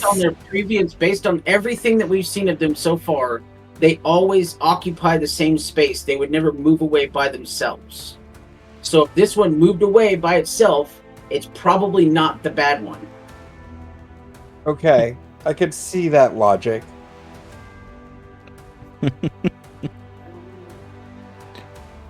Because that's how they operate. They occupy the same space and copy that person. They occupy the same space to copy the person, yes. Right. Don't necessarily to have to occupy continue the- to occupy the space. Right. But Look, so far, Vince, they've only we've had to never so far. seen them- We've never seen them exit somebody's space while keeping the same form. I mean, they haven't really had a reason. That to is move. true. Thus far, we have necessarily. not seen that happen, although there's always the chance. But yeah. So whose turn is it now? With Mouse gone, that is now Alina's turn. Does the fake mouse, does it get a chance to like attack mouse? No, Because- I Disengaged. disengaged, so that Alina, doesn't do you make need her. healing? I get you. Don't help Beard. I'm sorry. I just wanted to. I'm still learning. Alina, do you need healing? Oh yes, Yes. you do, because you got hit by my moonbeam. Alright, so there's 1d6, and because of my moon sickle, I get to add additional healing on every heal I do. So there's another. So you get 8 points of healing, and I take one off of Remy. Okay.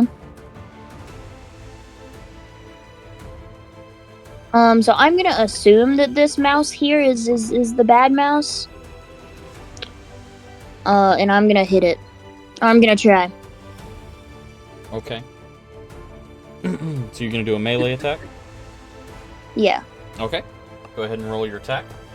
Not like with my fists. I want to do it with my rapier. I don't think an 11 hits though. No, with an 11, it bounces back a little bit and kind of laughs in your direction. Anything else Don't you want to do? Don't I? Mouse wouldn't laugh at her friend. Attack twice instead of once whenever you take the attack on your turn. Mm-hmm. Second attack. I'm gonna do it again. Okay. Do it to it. I think that was the hit. No, that was. Does that one hit? Okay, so it is going to use its reaction.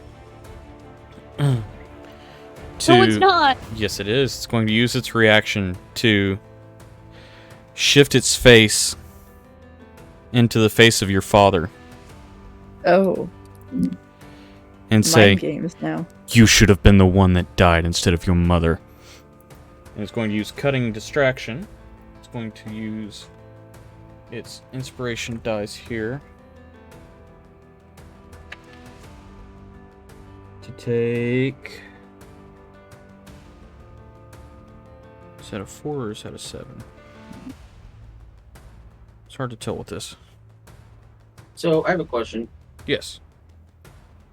That's a 7. Out of pure anger and vengeance, is it possible for a player character to suddenly get a legendary action? Okay, so that takes Nice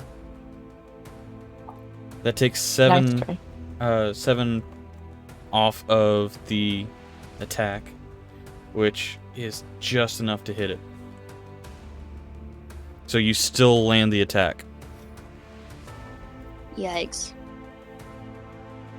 Is it too late to cast that really cool thing I can do? Might? No, it is not. No, because it you happens cast that when after you hit. attack. Yep. Okay. So I'm gonna hit, and then I'm gonna smite. Okay. You hit with a melee weapon, attack your spell. Yes. So do that. Nice. Dang. Additional 10 damage. All right. That looks like it hurt. Entity, you watch as the Divine Smite pumps through. Mouse's form shifts into the doppelganger and back into Mouse in a wave from head to the tip of the tail. Mouse doesn't like that. Anything else you want to do with your turn, Alina? I think I'm good for now. Okay. End of your turn. Is going to shift into you.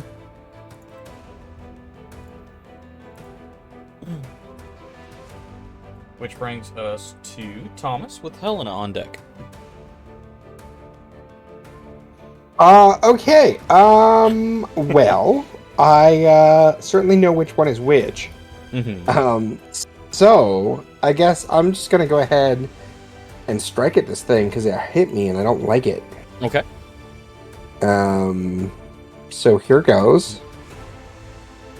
That's a 20. That'll hit. Vengeance.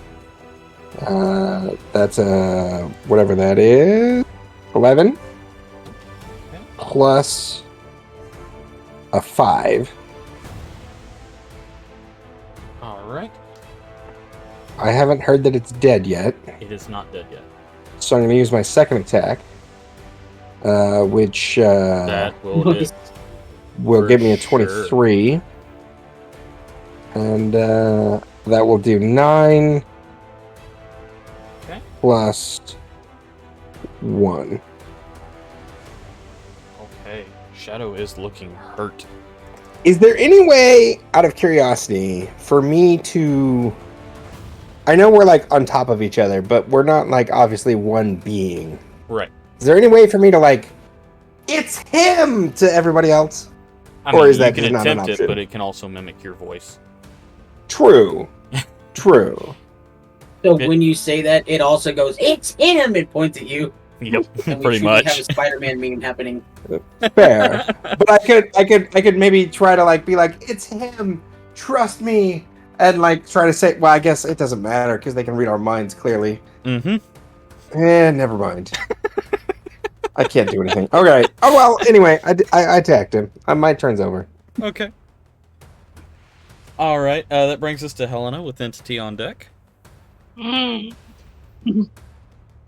want to see if I can tell the difference. Yes, you can. In the Thomas or the... Thomas. Okay. Yes, you were able to determine which one was the real Thomas. Alright. No! Oh! That just hits. Oh my gosh, that was luck. Alright. Plus 2 is 14 damage.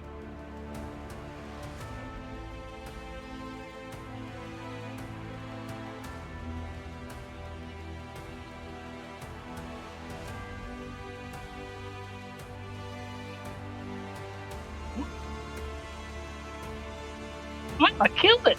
How do you want Nice. to eliminate Ooh. Thomas? Oh, this is every girl's dream. Wow. Rude.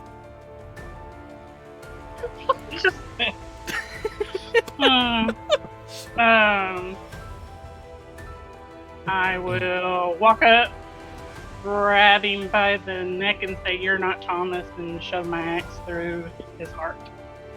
All right. You watch as she slowly shifts back into the doppelganger form, and then falls flat on the ground, a huge gash through where her heart would be.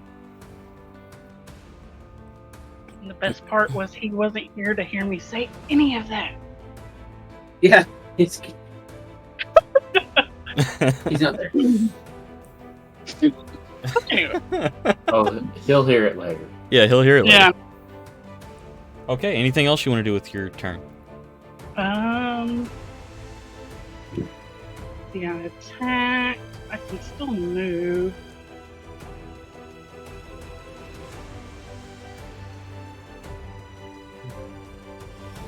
I know that there's fighting going on over here, so I'll move this way.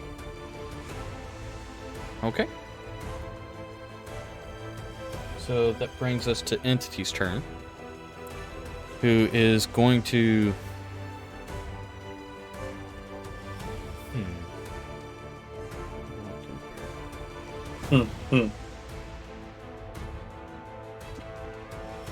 I don't like the giggle. I'm getting really tired of you impersonating my friends. It's going to use...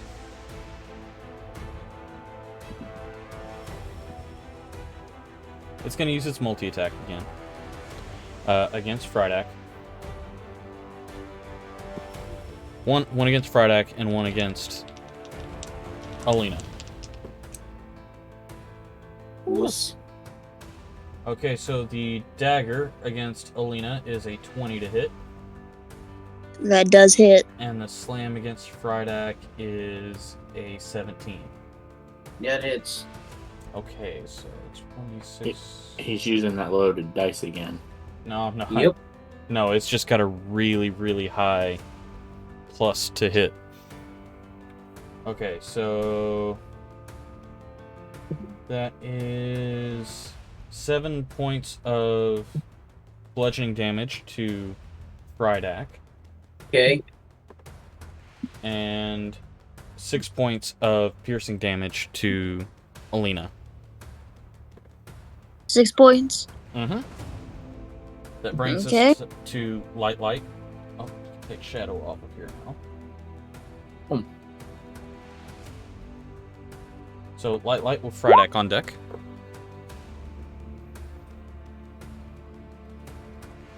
Well, It's one of them. He sees the grass is green.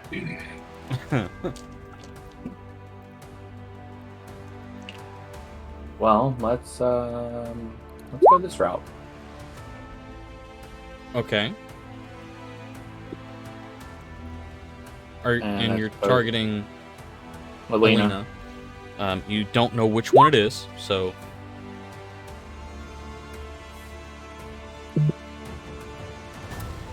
Okay. 6 psychic damage.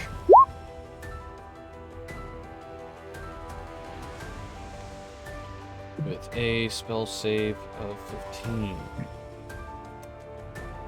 That's a 2. With... Yeah, it's not going to be enough to beat a 15.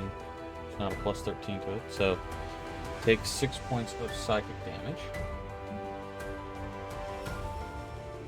Alright. So you watch as one of the Alina's kind of twitches for a second. A little bit of a shimmer, but not much. Anything else you want to do with your turn?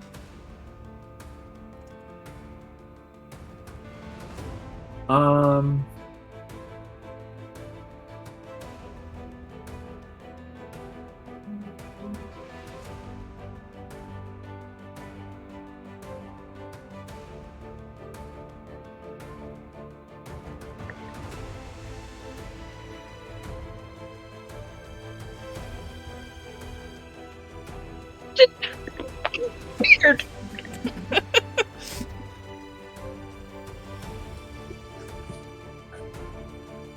I'm just gonna take a piece of meat out of my satchel and give it to Norbert. Okay. Alright, that brings us to Frydak with Mouse on deck. Starting my turn, I'm going to roll a D6 and a D4 for Remy the Rat healing and my additional that I get. Okay. So that's going to be 8 points of healing. That doesn't require an action. by the way. Right. That's just something that happens. So, yeah.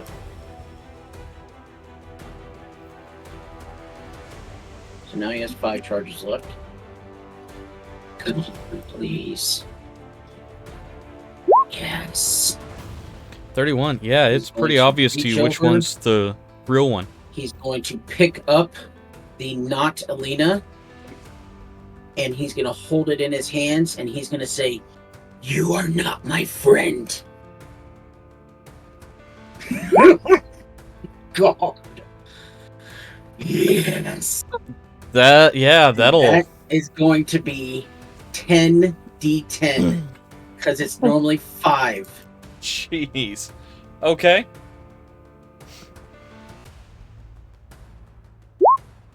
"51 points of necrotic damage. Oh. All right. You are not my friend." So Frydek picks up one of the Alinas and pumps necrotic energy into this creature, and you watch. I don't like as- the way you worded that. Oh, Does he like George this what do you mean? of Mice and Men? Oh, so With the bunnies? Yeah. so he grabs onto Alina, and you see necrotic purple Wait, energy. what? Yeah, you grab onto an Alina. No. And, okay, you said Alina without an and I got really scared that I just killed my No. friend. You grab onto an Alina with a 31 perception. That's high enough to grab the right one. And you all watch as this purple necrotic energy courses through his arms and into this Alina's body. And you watch from head to toe this shapeshifter just go through loads upon loads of different faces and body structures as it shrieks in pain. You see you'll see Thomas's head, Mouse's torso, and Frydak's legs, and just bouncing back and forth. 1,000. Yeah, so this is essentially just like a flip book of all of you guys going from head to toe of this creature trying to hold itself together. And it does survive. It looks like it's barely standing up, but it barely survives. Excuse me? Yeah. 51 barely survived it. Action. Bonus action. Yeah. No. Can I use my action that I withheld earlier? That would have been something that had to be triggered on the upcoming turn.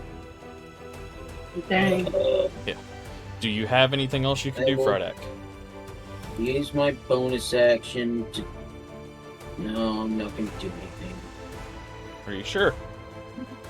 I can't... I don't have any other ways to attack, and I have very limited spell slots left. Okay. And... Okay. That brings us to Mouse with Alina on deck. Took 51 damage and is still Okay. kicking. That's messed up. So Frydek is he still holding the fake one? He would have just dropped it.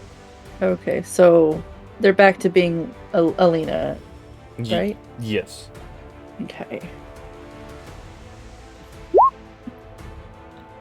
That'll do it. It's very obvious at this point that It's the one gasping. that is gasping and having trouble. That'll hit. Violent mouse, go! And sneak attack. And I would probably get advantage, right? You won't Could be. need it. Okay. Well, Frydek pumped enough damage into this thing. Are you trying to kill it, or do you want to keep it alive? I'll do non-lethal Okay. so we can question it. So describe to me how you knock out Entity. I flip my rapier around and crack it on the back of the skull with the hilt and knock it down. Alright. So, Shadow and Entity have both been dropped. You are officially out of combat. I'm gonna have Remy come over here. Need at least one more. Mouse and Helena, do you guys need heals? No, you already healed. I didn't take any damage. Okay, so I I'm gonna wouldn't mind a take- heal if I can get one. I start Alright. playing the bagpipes. So one more for me. So that's 6. I don't know how long it sticks around, but if I can like pop over and like steal Well, it one. sticks around until all of its stuff is expended. So now it has 4 charges left. So here's another D6 and D4 for Thomas. That's gonna be 5. So now it has 3 charges left. I'm gonna take one more for myself because I'm still not healed up.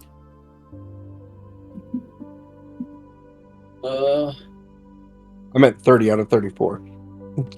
So here, another 6 points for me. I'm at 17 out of 39. Oh, give them to her. Go stand next to her. She Right has been here. she has been standing. I next didn't to know them. that you. Okay, so you get the last 2. I'm So the standing. last 2 go to her. So there's the first one. You get the full 8. And the second one, 9. And then, poof, Remy vanishes. Where does that put you? I'm at 33 out of Where's 38. Where's Alina though? 34. Okay. Well then I'll keep that. Otherwise I would say let that happen to you instead of me, but No. So do we still have some shackles on the cart? Yeah. Yeah, I'm gonna take some shackles and shackle this thing and then smack it to wake it up. All right. So you shackle. Yes, a big wooden hand. Whack! Just basically like getting hit by a tree trunk. All right. So entity wakes up, looks at you.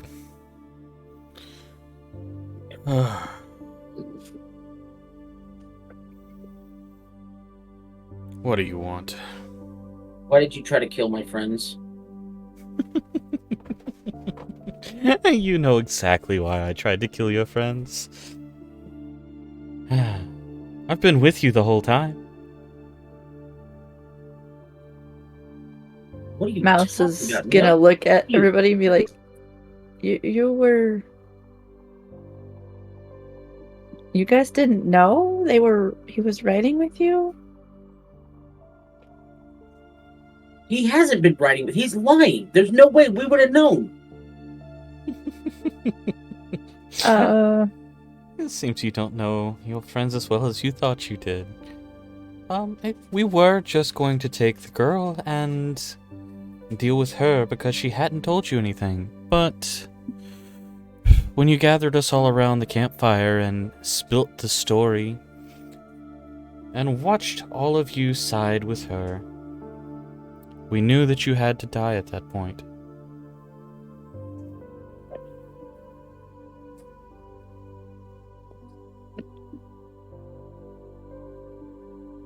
It's a real shame. I did enjoy traveling with you. Mouse leaves for a week, and this is what happens.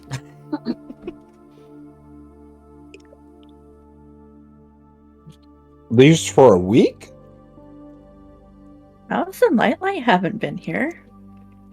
We just caught back up. Wait, you haven't been here? Haven't we all been here this whole entire time? Do you not see Norbert? And Mouse walks up and So scratches the wyvern under when the did you all leave? short crest. The egg was hatching. So you just decided to leave the rest of your party without telling us that you were going to be gone. Mouse left a note on the door frame. What?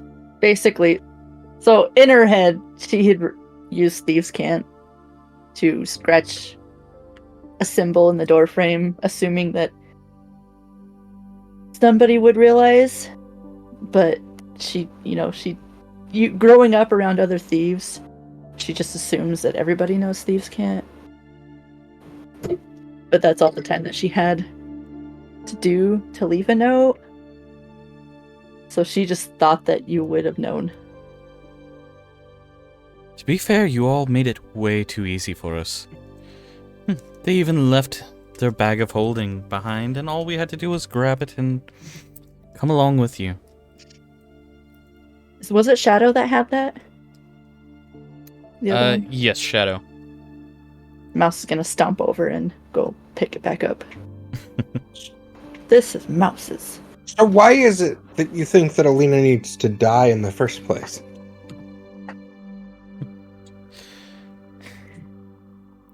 Alina is a traitor to the crown.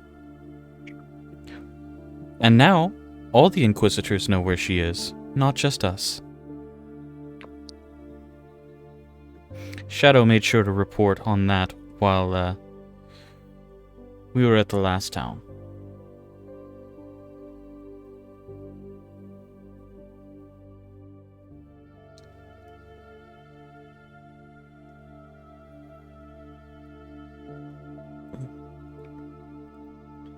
You're far too trusting of your friends. All she had to do was pretend to be Mouse and give you a little story about going shopping, and she could do whatever she wanted. We killed you. Or we took you down. We'll take them down too. Sladen, I sent you a Discord message.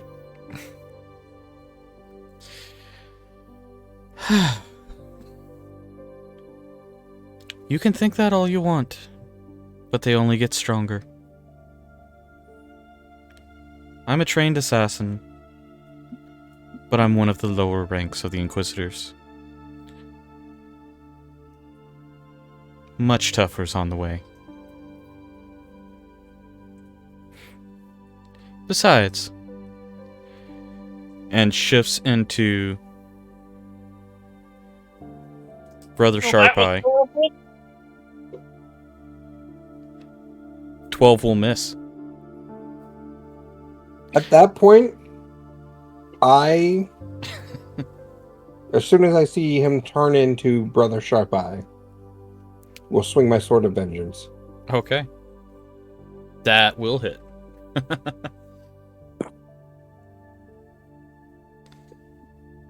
Okay, so that was non-lethal damage. They were sitting at 1 hit point. Are you attempting to kill them right now? Yes. Okay, they are dead. How would you like to do that? I just swing my sword and chop off his head. Okay. The head And rolls, and Brother Sharp Eye's head rolls down to your feet and slowly shifts back into the blue doppelganger. Does Frydek need a strength or dexterity or whatever to climb this cliff? No. If you try and take it slow, it shouldn't be an issue. Okay. nobody mocks Brother Sharp Eye. And I pick up the head, and I actually throw it in my bag. Okay. Nice. You mind if I have the body? Feel free.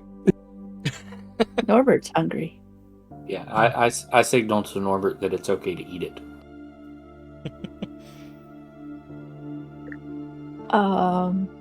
We might want to search it first.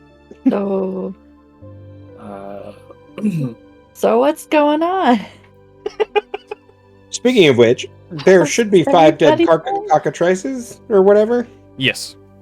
and a two bodies. Should we search them? Well, it may be a little late on Mouse- the one body. Mouse would have grabbed the bag of holding from the other corpse. Easy enough to see. It's my bag after all. Well, our bag, but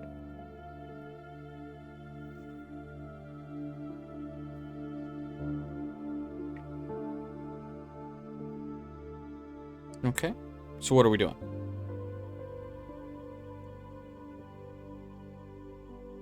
So I guess a few questions. Like, first off, if we search the body of the other mimic, and if we can search any remnants of this mimic before they're devoured. These are doppelgangers. Mimics are different. Sorry, doppelgangers. My bad. These doppelgangers, that would be a good thing. So however we go about doing that, and then as far as cockatrices go, is there any, like, are they chickens? Like, is that good meat I can dehydrate? Or You can make a nature check on that. is there any chance there's anything inside of a cockatrice's stomach, like another person and valuables? It's possible. Nature check. 15. With 15, you would be able to determine that these were, in fact, mutated chickens. It's hard to tell if the meat would be good. You're welcome to attempt to take some with you and dehydrate it for testing purposes. But it's hard to tell if the mutation caused an issue. You got it. I would probably stay away from that. And then I might, like, cut them open and, like, see if there's anything relevant in their stomach. Okay. So what would that be? That would be that'd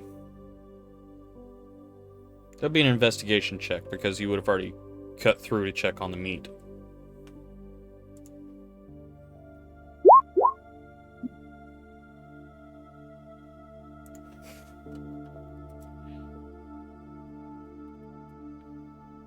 Investigation,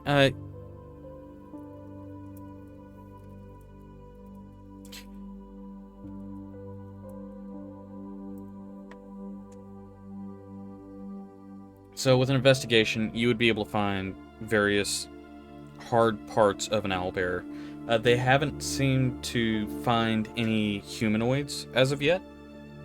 So there's remnants of, like, lizards, small birds, anything that they could get their hands on.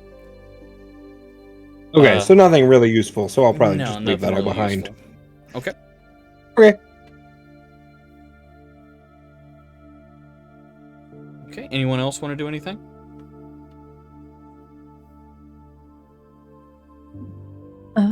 Not I really. want But to look and see where the other two have gone. The other two? I think he means Braddock and Atlanta. Oh, okay. Yeah, we come ran away. You find us sitting at the top of the hill, just kind of holding each other.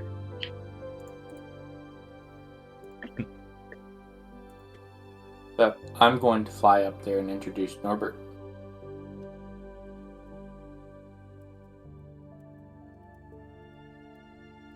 How's everyone been? Don't talk to me. Uh-oh.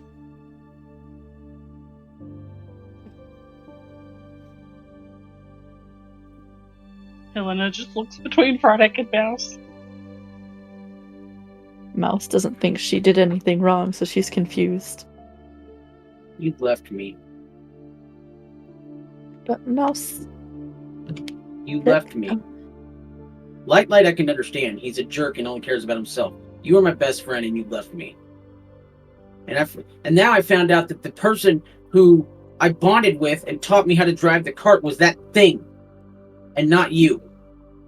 Light is Mouse's friend too, and he needed help. So you leave the... Don't talk to me. He's had a rough few days.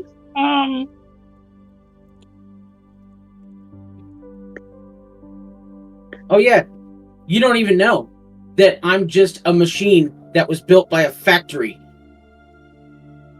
No, Unit you're not, 396. Braddock Oh. isn't a machine. You're Light. Sure, look right here. And he opens up his panel. Look at that. Unit 396. Oh, Right here on my core.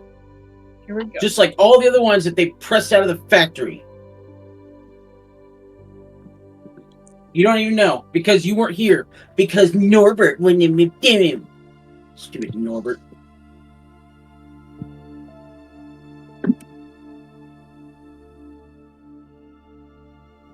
Mouse doesn't know what to say, so she's just gonna stand there. Brydak's gonna get back on the cart with Helena. Get ready to go back to Verdorn.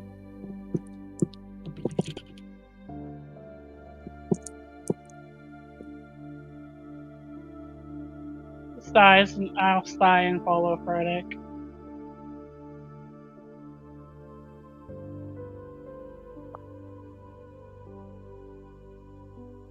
What are the rest of you doing?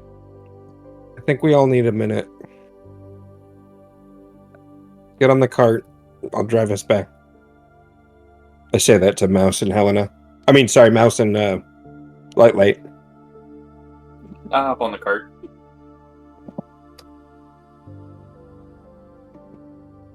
And apparently his pet dragon. It is a hatchling wyvern. It is. It's a baby. It is Yeah, it's a baby. adorable. Sorry, his baby dragon. Let me see if I can. Why don't you post the image in the chat? Oh, let me find it.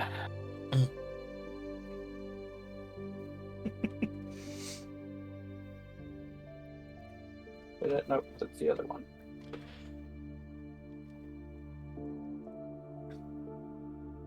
Oop, too far. There it is.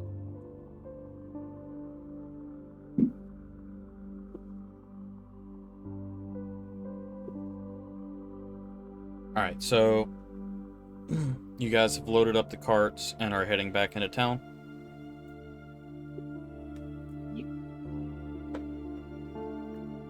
Okay. I need a couple of perception checks, please. Thomas, do you still want to check out that track thing?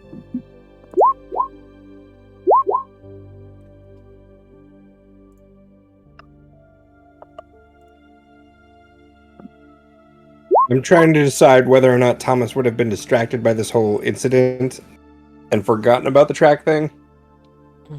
Well, Fryedak, with that perception, would notice the drag tracks as you're coming back towards the town.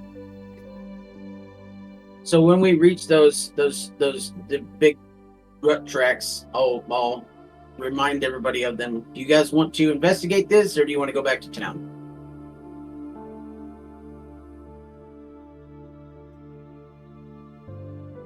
We should follow it for a little bit and see where it goes. Okay. Somebody make a nature check to see if you can determine which direction they're going. Ooh, do not ask me. Ooh. That ain't good. Okay. Fryedak, That's a next one. yeah, they do appear like they're going towards town. He is very focused now that he is Mad? Yeah. So they're going towards town? It does appear to be going towards town. I guess we'll follow the tracks and keep heading back towards town. Okay. So you're able to follow it to about within a mile of town. And then they just kind of vanish. Once you get about a mile from there. Can I do another perception check? Yeah, absolutely. See if I can see anything within the distance. Another 31. 31. Looking back, the direction you came, you forget what you were looking for. What the? Wait, what? So once you're about within a mile from the town, you kind of look around. You do see some partially eaten animals. The cart, your friends, the ones that you're upset with. But looking around, everything just kind of looks normal. Okay. I mean, I guess we'll continue heading back. I don't know what else we can do since. Now, what I noticed is Helm not noticing stuff. So does he forget that he's even looking for tracks, or? Yes. Okay, so in that case, do we all forget that we're looking for tracks, or should I be like, wait, I thought you were Within- checking for tracks? Yeah, within a mile. Once you get to about within a mile of town, yeah, you completely forget you're looking for tracks. Looking back, you don't notice any tracks that you would have followed or anything. All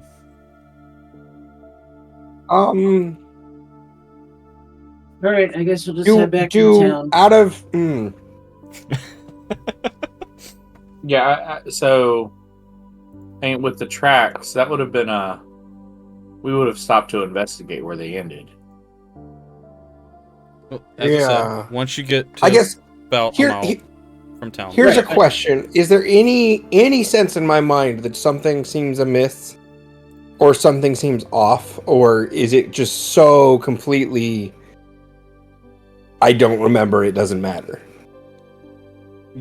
It would be one of those things where you follow towards town, and your immediate thought is, we've gone off course a little bit to try to get back to town. But like, I have no other like lingering like. Like There walking was into a room something I and was forgetting why supposed to you be were doing. Yeah, like because if there's like that sense of like, why was it we were here? I have something I would probably do, but if that's not the case, then I wouldn't. So I just trying to gauge I would where say our level there's is. a possibility of that. There's a possibility of that? Yeah. All right. Well, in that case, I would probably go ahead and do Primeval Awareness again, which does that. Beginning at 3rd level, you can use your action to expend 1 ranger spell slot to focus your awareness on the region around you for 1 minute per level of the spell slot you expend. You can sense whether the following types of creatures are present within 1 mile. And it's aberration, celestials, dragons, elementals, fae, fiends, and undead. Okay. Well, it would at least ping twice in the party. Sure. But I'm used to that. Either way, it hadn't. Wait, it would ping pinged. twice. Oh, yeah, because of the dragon now. Yeah. When you used it before, it hadn't pinged. You guys didn't pick Right. up on that. Yeah, I just would sense something was off, and so I would just go ahead and do this, because this is the kind of thing, like, whenever something seems a little off, I would probably just do this, is kind of where I'm thinking.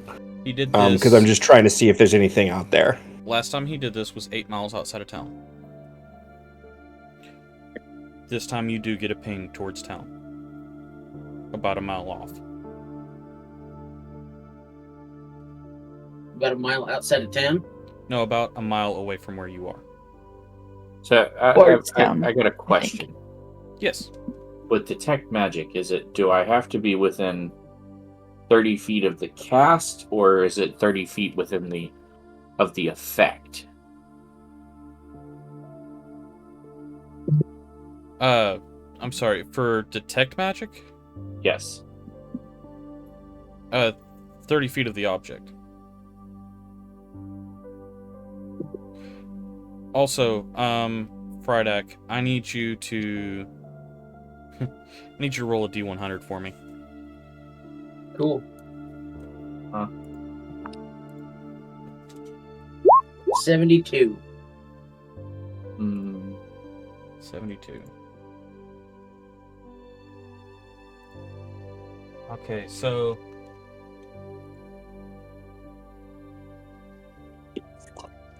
At the end of that last fight, you felt empowered for about a minute. Just had to throw that out there.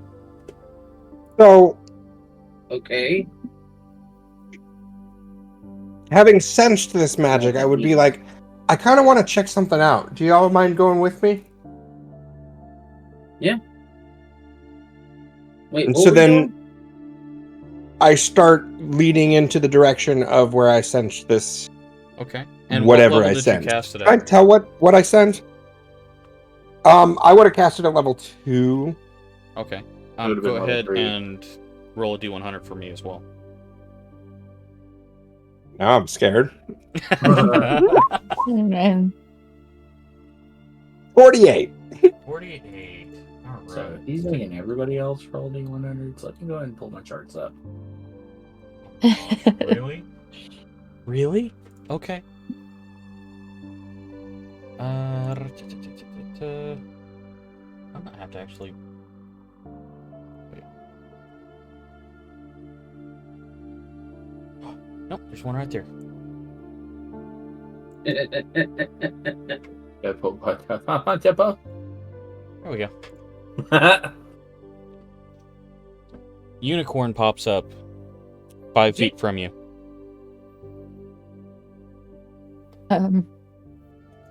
All right.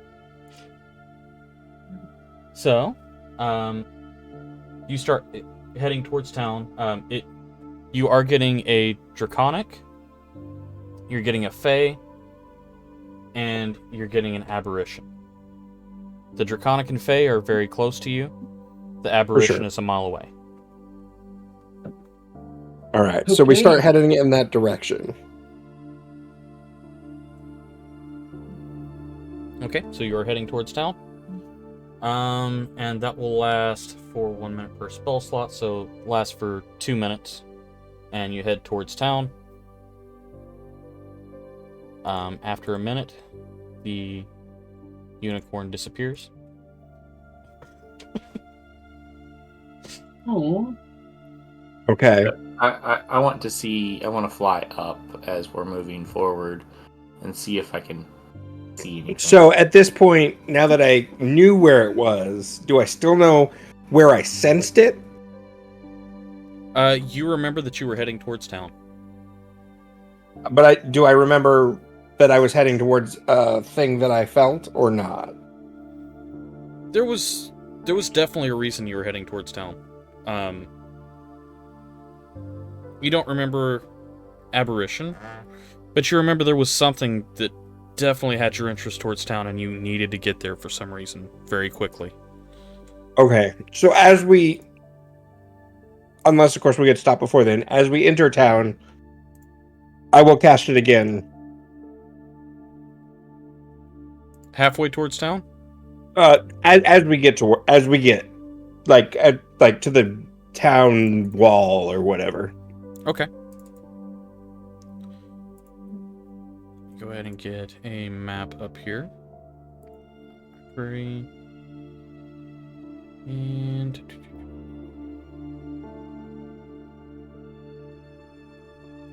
there we go. For Adorn. Fit to page. Alright, so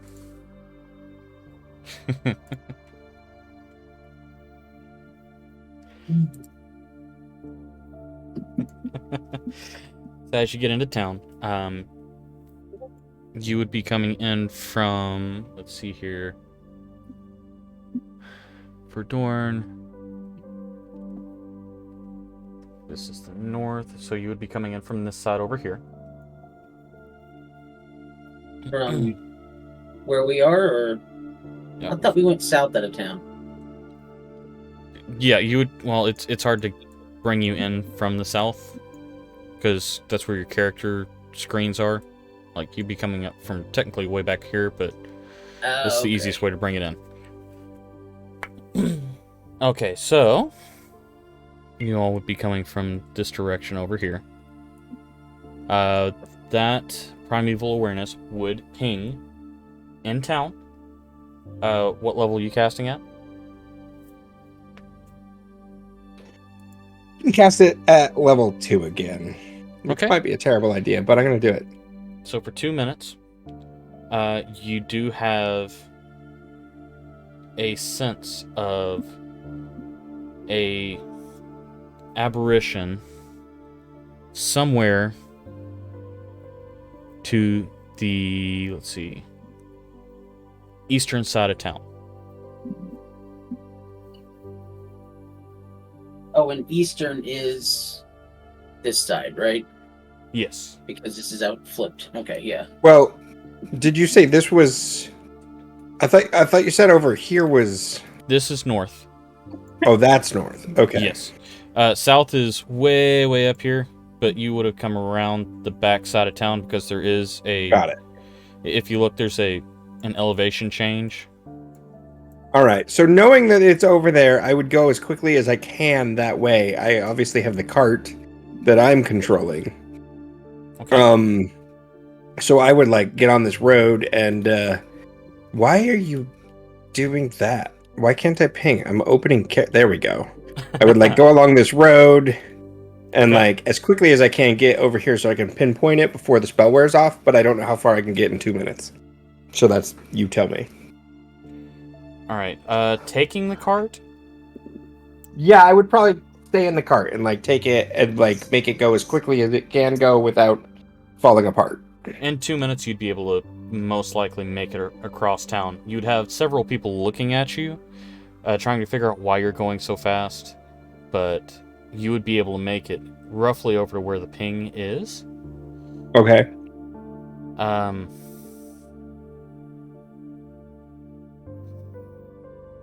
Okay. And you're just wanting to look for the source of the ping?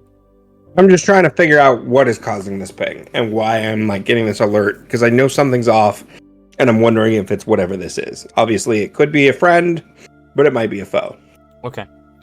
So, looking around the area, you wouldn't notice anything obvious. Nothing would be standing out to you. If you want to go and attempt to investigate, you're welcome to. You can tell me what you would do to investigate, and that will affect the rolls. Can I sense where the ping is located, or So like is it at a specific point, or is it just kind of in a general area? it'll give you. It doesn't reveal the creature's location or number. According to the spell, I'm kind of giving you a little bit more than I should already. So, general area would be towards the eastern side of town. Yeah. So I'm like over here somewhere, and I'm gonna investigate. How do I like? Would that be an investigation check, or? Yeah, it'd be an investigation check. You just have to let me know what way you're doing that. And I'm gonna go ahead and I at least my cart is here. I don't know if everybody is, and I'll be like, hey guys, something seems off here. Let's look around. I was on his part. I do have a question. Yeah. How is Norbert feeling about this? What do you mean? Is there any instinctual parts on for Helm? No, Norbert seems fine. Okay. Okay, so once we get closer, once I'm following Thomas, Okay. because he says that there's something over here. So once we get closer, I want to cast Detect Evil and Good. Let's see here. So that says for the duration, which it says concentration up to 10 minutes. If there's an aberration, celestial, elemental, fey, fiend, or undead within 30 feet, it'll as well as where the creature is located. Okay.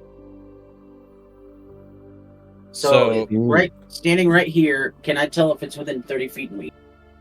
Standing right there, it would ping within 30 feet and then would disappear from that ping.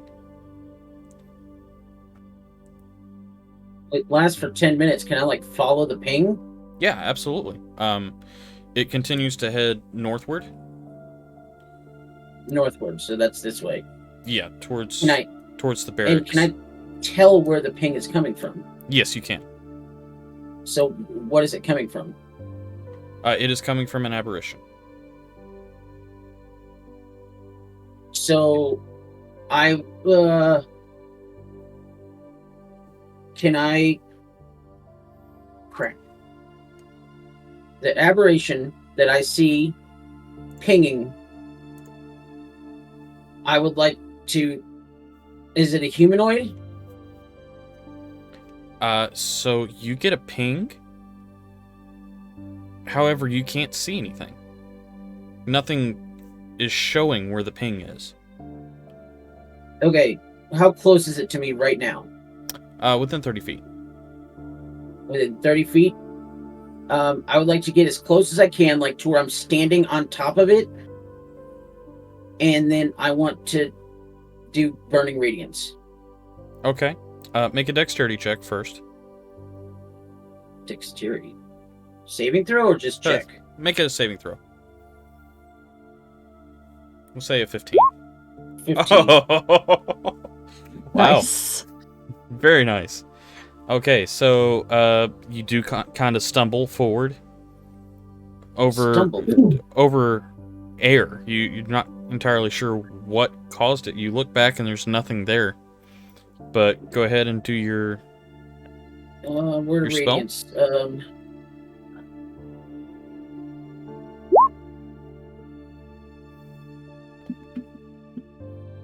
5 radiant damage. Okay. Does it light up or anything?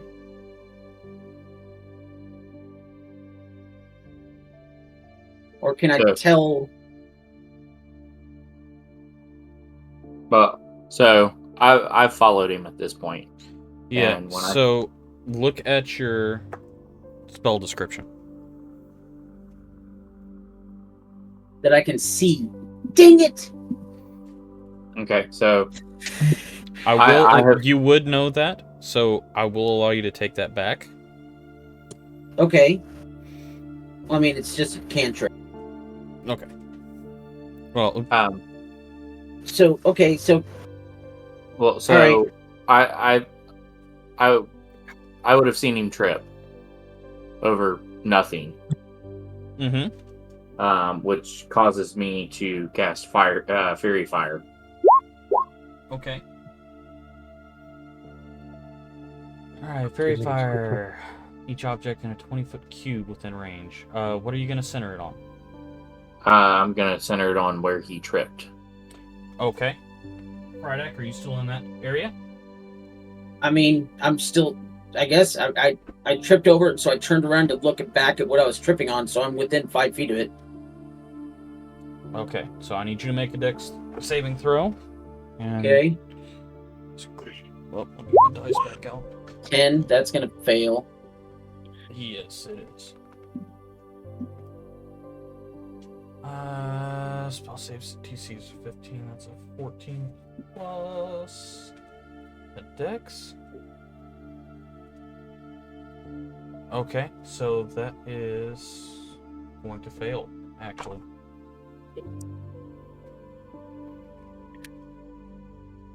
So I will fail also. Yes, so if it was invisible, it's not anymore. Right, it is... It's interesting. So... Let me look at something here. Excuse me.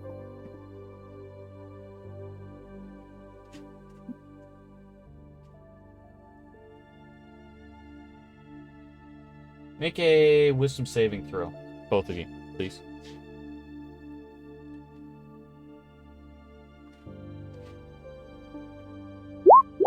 $18. As a no, if this affects anything, I definitely would have followed them. 13,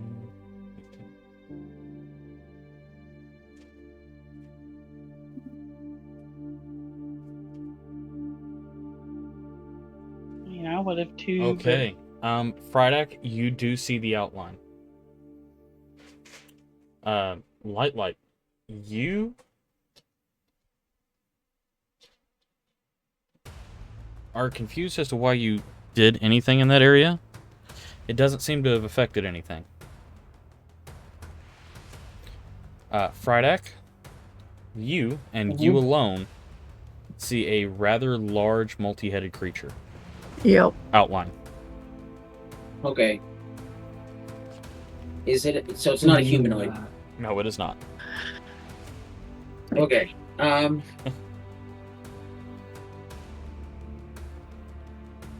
gonna retry that. Using Okay. my Tides of Chaos. As soon as I see it, can I attack it? You are welcome to attack it if you would like.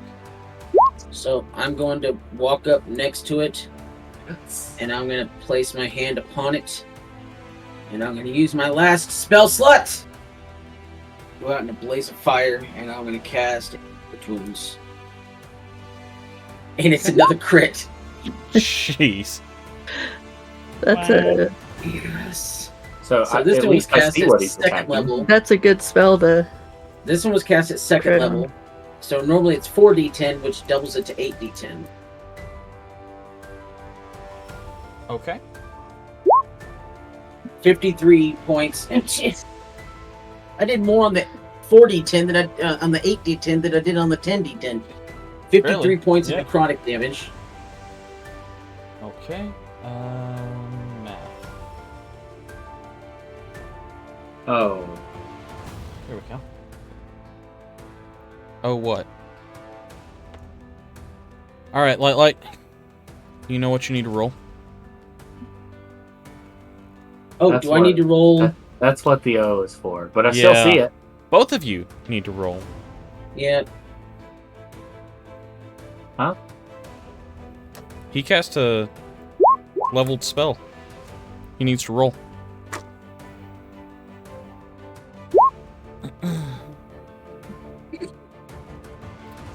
59 and 44. So the 44. Yeah, like. Oh, yeah. Oh, okay. Okay, for the next minute, Light can teleport up to 20 feet as a bonus action on any of its next turns. Noise. And 59. You can speak with small animals for 1 hour. Birds and Cool story. gosh. Wait, are you sure? Wait, am I sure what? Nothing. Never mind. Yeah. Wait, You what, can what speak. did he You can pick up? speak with small animals for 1 hour. Oh, this is funny. Okay. Sure, Terry and As- Kyle are. No, as soon as this happens, you see birds and squirrels come running out from nooks and crannies of the town and circle around Frydak. And just start spitting out stories. Start talking to them about all the things that they've seen in Oh, town. About how they've seen an old woman that looks scared all the time. How they've seen the Hunters Guild that keeps bringing in smaller creatures than they should be. They bring in raccoons instead of big monsters. Let's see. What about Gwendolyn Roundtree and Doreen and Drake? What do you know about them? They would be very confused at the concept of a name, for one. Okay. Pretty sure I know why nobody remembers him. Yep. All right. All the people least. who played the first campaign are very familiar with it. But we're trying our very best to not let our current characters be very familiar with it. Right? Because that is called metagaming, and that's not right. So, upon seeing this, Mhm. whatever it is highlighted, I would want to attack it. Okay. So is it highlighted for them now, too? It's highlighted for him because he rolled his. Oh, he recast his fairy fire. No. He used No, his no. fairy fire, and then at the end of his next turn, he did a wisdom save, but he used his coin. Tides of Chaos. No, I used my Oh. Tides of Chaos. Oh, Tides of Chaos. Oh, okay. Never Yeah. mind. I thought you used your coin. No. Wow, then that was just a really lucky crit. Right? But, that being said, big thing that's invisible. Or Okay. I need the two of you to roll initiative. Alrighty. Creature is going to. Finally. I got a question. Yeah. Does that include initiative? No, not Okay. for. Not Okay. for them. Not for the table. Not for the table. Okay.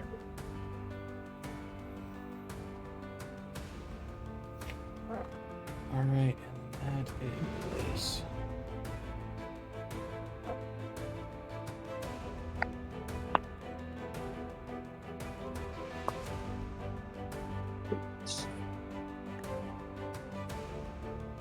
Okay, what's your initiative? Oh, you got a 20. Okay. All right, so that brings us to Friday first with Light on deck. Right, give me just a second. 1,000. I'm level 5 currently. Let's see here.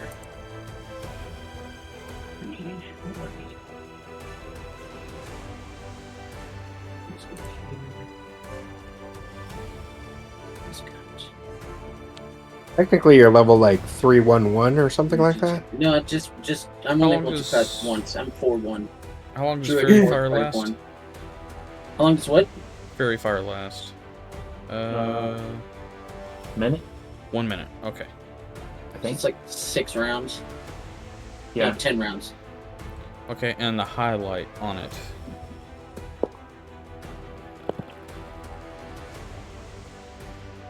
Oh, I'm making it violet. Okay, so I'm Oh, going to wild shape, and I need a brown bear. Okay. So this gets moved, and then right there is where I was. And I'm assuming the entity is in between Thomas and myself. That would be correct. So that is my wild shape expenditure. Okay. And then I'm going to use my multi-attack. So I'm going to do a bite and a claw attack. So there's the bite attack. It's me 11. Probably not going to hit. Does not hit. And the claw attack. That's going to be a 19. 19 does hit. Okay, so that's going to be for 12 points of slashing damage, I want to say.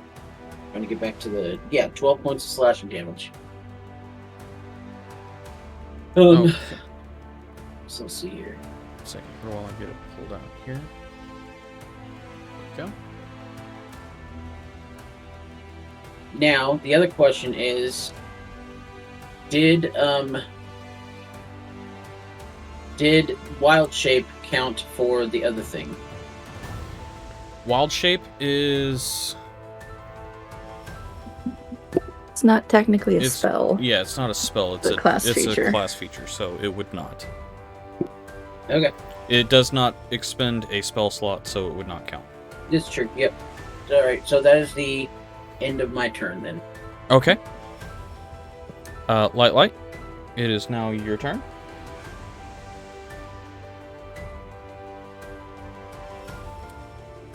Alrighty. Go ahead and... But I'm casting that at 3rd level, so it's going to be 4 rays. Okay. So go ahead and roll your attacks.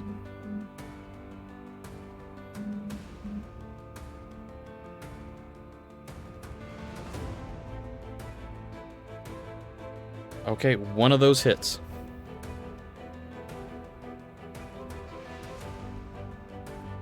The 14 just hits. Wait a minute. I'm sorry.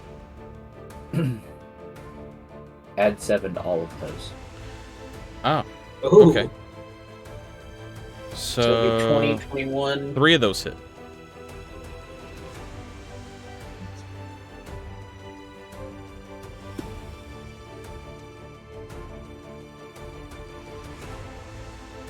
Okay, so that's 28 points of fire damage.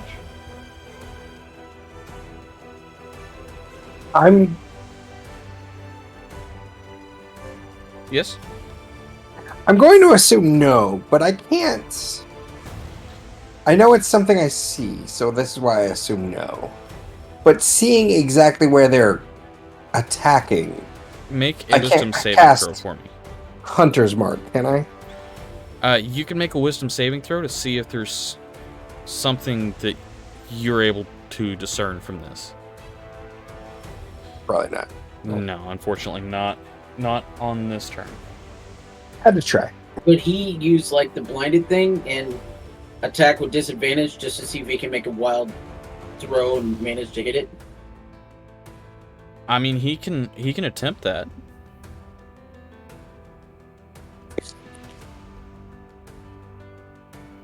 If he wants to, he just needs to roll initiative. Okay. I have no idea what the blind thing is, but I will. So if you're blinded, you can still try to attack somebody you know that is right in front of you. You just have to make a roll with disadvantage. Got it. So you can still possibly hit them. And it's basically the same mechanic. You're not blinded, but the thing is invisible. So you can make wild strikes to see if you can hit it. Sort of invisible. Yeah. Sort of. It's not invisible, you just don't remember. Yeah, exactly. It's like the silence from Doctor Who. Exactly. Exactly. Oh, that's a I good don't like them. Well, welcome to the big fight of fighting essentially the silence with success. I'm not sure if the Silence are Idiots. worse or the Weeping Angels are worse, but they're Oh. they're both up there. Weeping Angels started, the first episode that they were in was phenomenal and it scared the living crap out of me. Each subsequent episode, they got worse and worse and worse. Uh-huh. But the very first one, Don't Blink, that was a beautiful episode. Beard. Yes. I should have had advantage. Yeah, You're you should. right. So should I. You Yeah. critted. No, I'm talking about with my bear. Yeah. Yeah. So from now on, we should get advantage if we. Wait, does that mean that he would his attack would just be a straight roll? No, because he failed his wisdom save, so he wouldn't even see the fairy fire. Oh, well, if he failed his wisdom save, he wouldn't know that there's anything there, so he wouldn't be able Yeah, to. he's just looking at you guys. Oh yeah, but I'm still not done. Oh, Okay. okay, never mind. So I'm using 2 sorcerer points. Oh gosh. Oh wait, hold on. How does that work? I hurl. On hit, the target takes 2d8 plus 1d6. Choose one of the d8s. The number rolled on the die determines the attack number's type. Okay. So.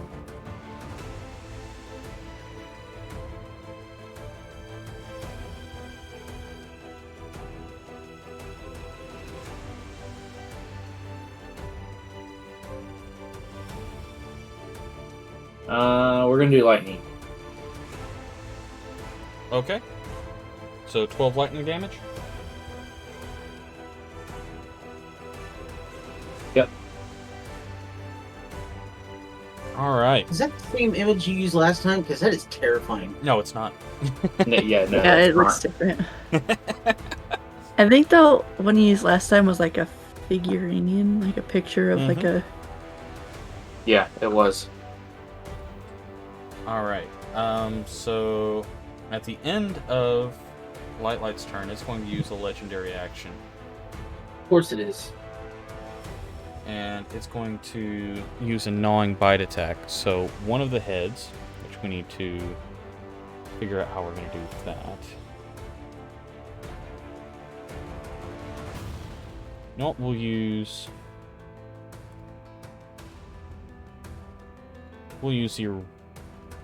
the original image for the heads.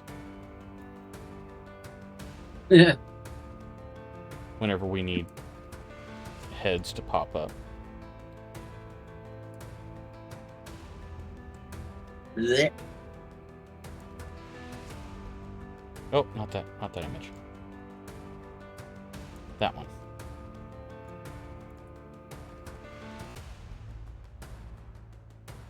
Go. So it is going to burrow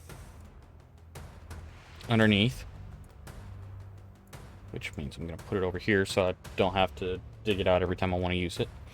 And it's going to take 3 bite attacks, 1 on each of you, Okay. with its 3 individual heads that it has burrowed out from underneath. The first one against Frydak is a 15 plus...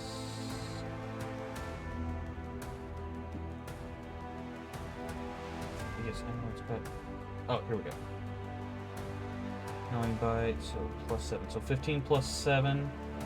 Yeah. 22. Alright, so that one is 1d6 plus 3. So that's 7 piercing damage. Frydak. Okay. That is against Light a 14. That hits. Okay. That is a 2 plus 3, so 5. And then against Thomas, that is a 12 plus 7. That hits. You said 12 plus 7, right? So 19? Yes. Yeah, that hits. And that's that's 5 plus 3, so that's 8 piercing damage, and then I need all 3 of you to make a DC 15 Constitution saving throw. Oh, nope. Okay. 2d10. I haven't even attacked it yet. Alright, so that is 15 points of necrotic damage to Thomas, and 7 points to Light and Frydak. I am not looking good, by the way. Just throwing it out there. Alright, and let's see, on a failure, False Hydra regains hit points equal to half necrotic damage. So... Tactical retreat. Gain it back. Because half of us aren't even there. Yeah. At the end of that, it's going to be Thomas's turn. All right, so Thomas, you got bit and you have no idea why. I just got hurt from something, so I know the direction I got hurt from, I assume? You know which So I can at direction least hurts, yeah. Face that direction and attack it? You can try, yeah. Now, of course, it's with blindness, so I'm assuming I have disadvantage. But I will swing my sword at it with disadvantage.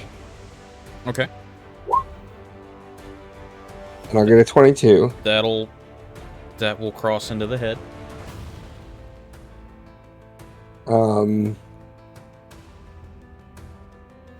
assuming I can't mark it because I can't see it, so there's that. But I'll go ahead and get 7 points of damage on it. Okay, so you just took back the damage that it healed off of you. And then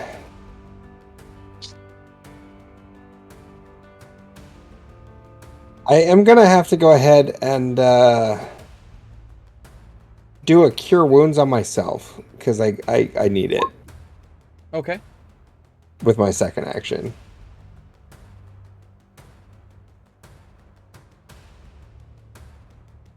So that'll do that. All right. That does bring us back to the False Hydra, which is going to burrow.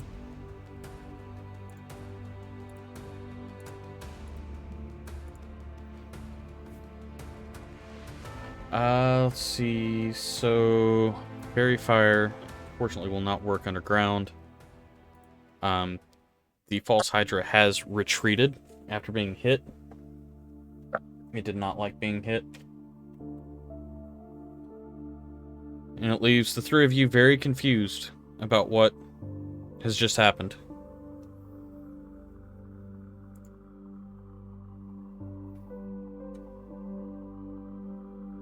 Alright, so what would you like to do now? So, are we out of combat at this point, or? To the best of your knowledge, yes. All right.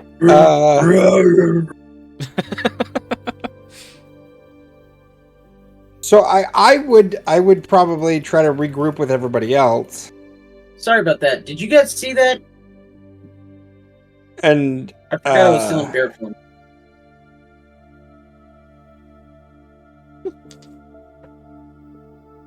Radek just growls at them because he can't actually speak. Well, not anymore. I Oh. brought myself I out thought, you of said bear you were, form. I thought you said you were still in bear form. Well, Yeah, he growled and then was dropped saying- his form. Okay. Yeah, and then said, "Did you guys? So, did you see the body that was lit up?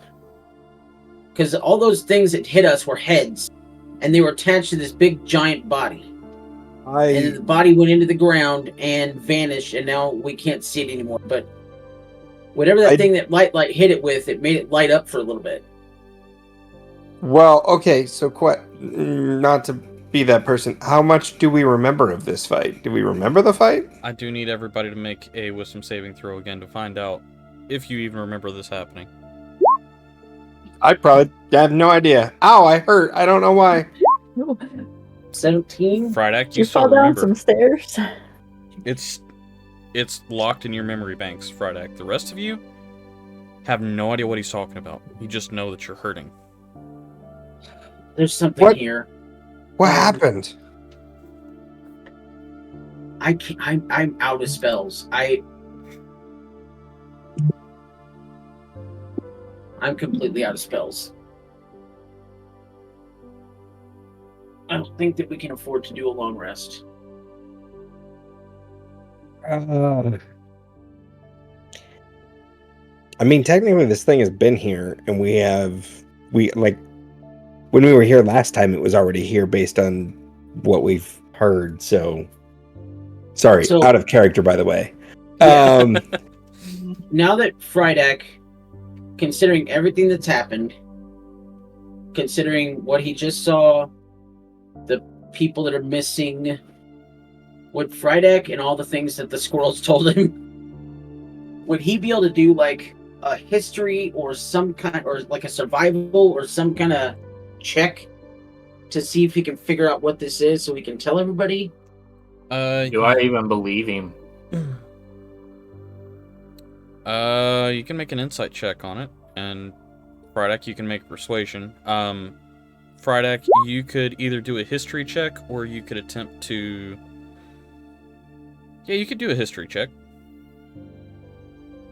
We get +0. Anything else that I could possibly do? You could go to... let's see. Okay, You could, first of all, you could go to the Hunters Guild and do an investigation check in their library. okay, so let's try the history check first. Can I do both of those things? Yeah. Alright, let's try the history check first. I got a 13, which is great considering I get a +0. 13.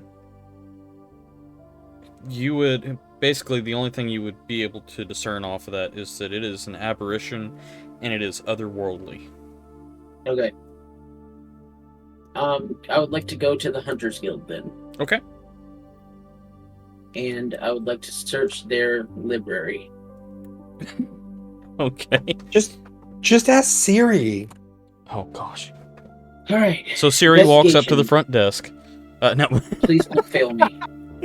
Investigation. ¿Dónde es la biblioteca? And I get a 14. Here's what I found on the Are web. you kidding me? 14. Okay, so it does take a couple of hours of searching through to be able to find Okay. books on aberrations. If anybody wants to assist him in investigating there, you can either give him advantage or you can roll. Does anybody get better than a +3 on investigation? What's a 0? I get a -1. Oh, Thomas. with the win. All right, Thomas So comes that means in. Thomas believes me. Yeah. Thomas comes in and helps you with the Yeah, hurt by investigation. something. And after a few minutes of searching through the aberration books that you've pulled on the tables, based off of the description you gave him, he pulls up a document on a false Hydra. Yes. And it lists it as a aberration. It is from the it is a celestial creature, but it is an aberration.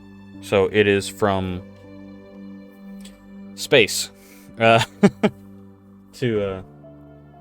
put it gently. Did it? So this is a creature that came from space. It starts off as a small parasitic worm. And depending on how much it eats, the more it eats, the more health it gains, the more heads it grows. As long as one of the heads is singing, it is able to alter the memories of anyone who can hear it. Okay.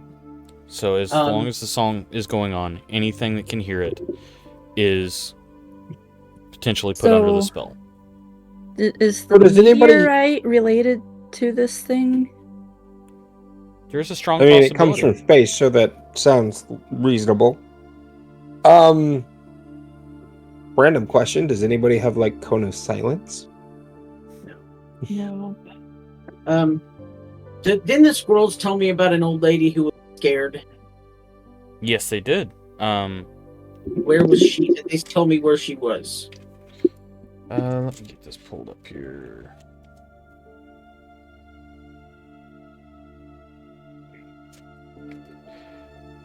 Yes, that was at the Emerald Outpost.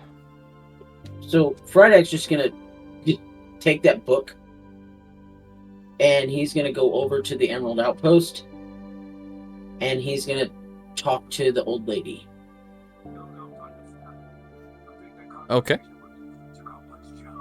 The old lady is going to be standing behind the desk of the outpost, kind of keeping to herself and handling her business. Doesn't seem to notice you as you talk. Okay, so I'm gonna set the book down, open to the page on the counter in front of her, and like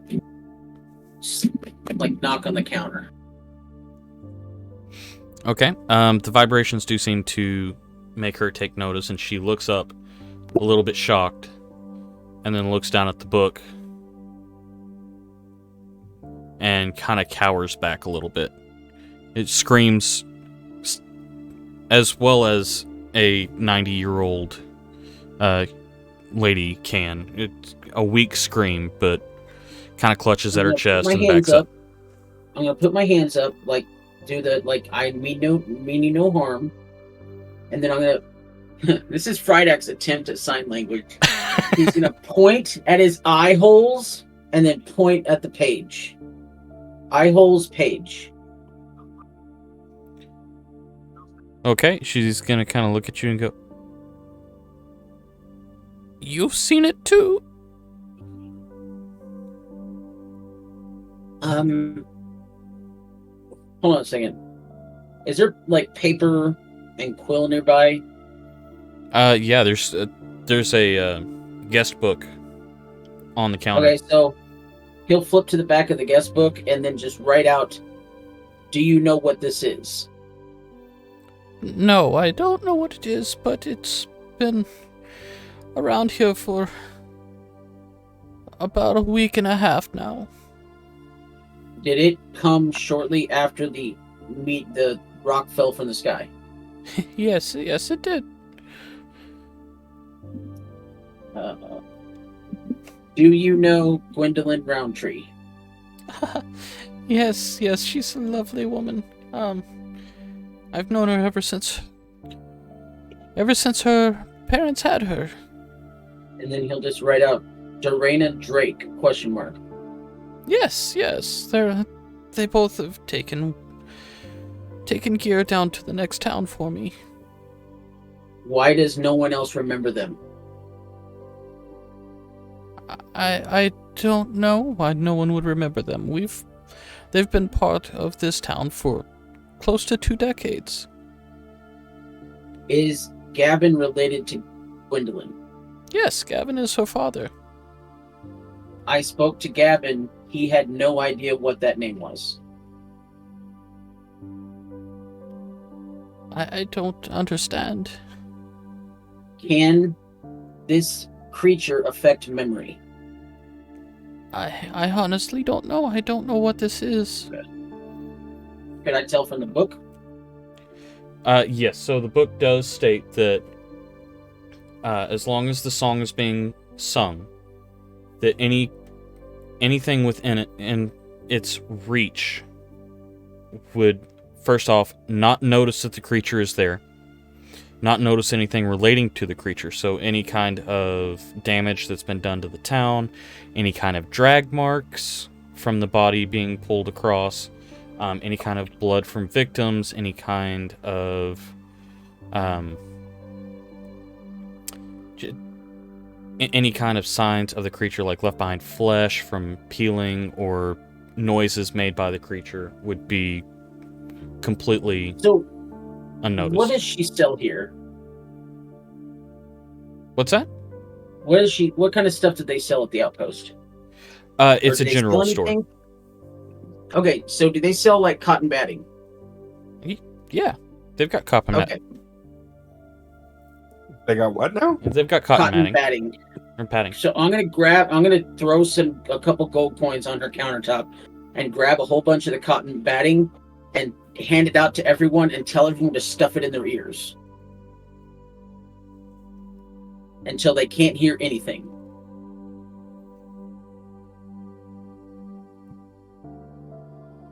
And then I will roll a persuasion check,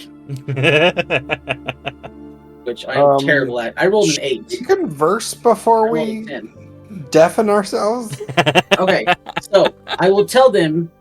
I feel like we hold should up make the a book. plan before we can't hear each other. I will tell them and hold up the book, and I'll also tell them that we can write things down because we can still read. But I'll hold up the book and I'll say, this thing relies on us. It sings a song that makes us forget that it even existed or that it is currently there. If you hear the song, you don't know it exists, you cannot see it, you can't see any of the damage that it does.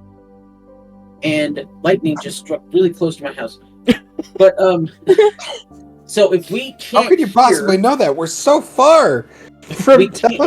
If we can't hear, then we'll be able to see where it is, and we'll be able to see what damage it's done. So we need to deafen ourselves, and I can't. I don't have ear holes, so I can't. But you all can. Does that make sense to anybody else? Here? So what you're telling me is I just have to plug my ears to where I don't have to listen to you anymore? If that makes you feel any better, yes. Out of character, how does Frydak hear? Because even a robot has to have a microphone or something. I mean, I'm assuming that he has. He would have the. Okay, Beard. Yeah. Can Frydak turn off his ears? Can he make a conscious action to turn off the mechanism that allows him to be able to hear? I'd say you could probably unplug it. So I'll call out Kyle and be like, hey, you need to go unplug my ears, man. he knows his way around the inside of my head by now. And so I'll hand out cotton batting and then piece of paper and quills to everybody. And Frydak will turn off his ears. And hopefully everyone else will stick cotton batting in their ears and we'll see what happens. I don't like the way Light giggled at knowing how to unplug your ears. I would point out if we can unplug his ears, we could probably unplug other things. Right? Vocal box, eyes. Oh boy. Helena stuffs some in so she doesn't have to listen to them anymore. Okay.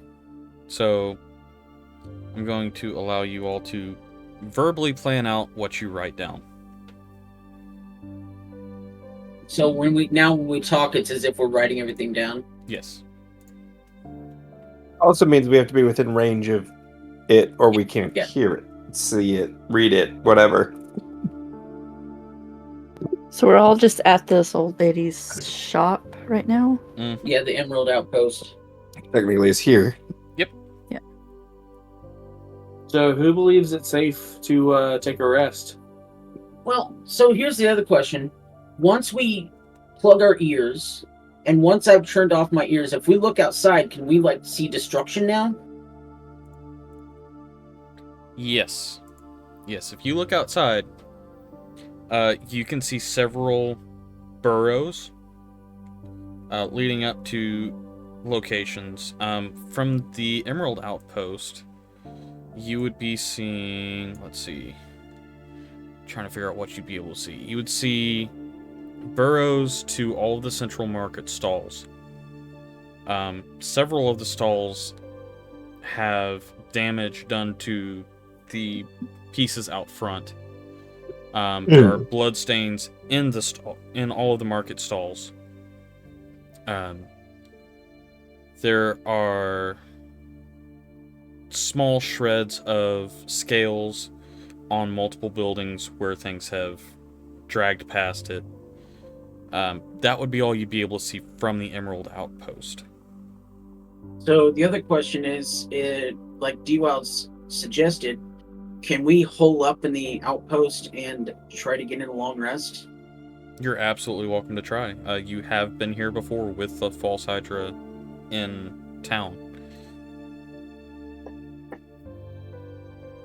Well, Because I don't know about anybody else, but I'm completely out of spell slots, and I mean, I'm half dead, so Yeah. more than half dead. so I think it might behoove us to at least attempt to do a full night's rest, shacked up inside the Emerald Outpost. so how many people were in the Hunters Guild? How many people did you see inside the Hunters Guild, or Yes. whenever you went in there, you saw a total of 5. Doesn't necessarily mean that they're all parts of the Hunters Guild, because it is free access of the town, but there were 5 people inside of there. Ooh. Well, maybe we take a rest, and then I think in the morning, assuming we sleep for 6 hours and do a long rest, we might head over to the Hunters Guild and see if we can recruit anybody? I think we should try and recruit somebody before the rest. I mean, we can do that, but I don't know that they're going to be willing to, stuff some crap in their ears and then sleep for 6 hours, but maybe.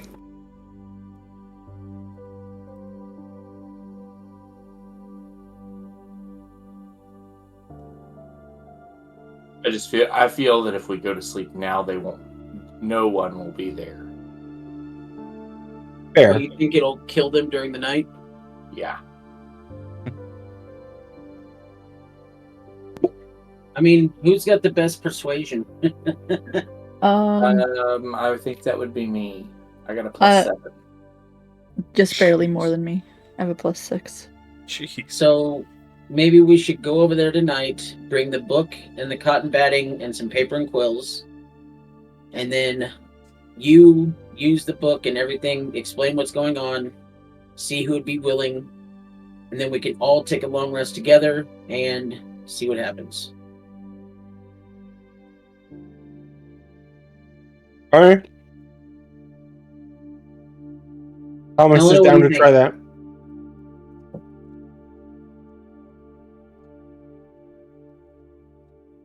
Okay. I'm down for that. Yeah. Do you know that you just muted Helena? Yeah, because I sneezed. Oh, okay. You asked a question and then you muted. So I was like, was that muting on purpose or were you trying to unmute? I mean, I can sneeze in your ear next time. Thank you.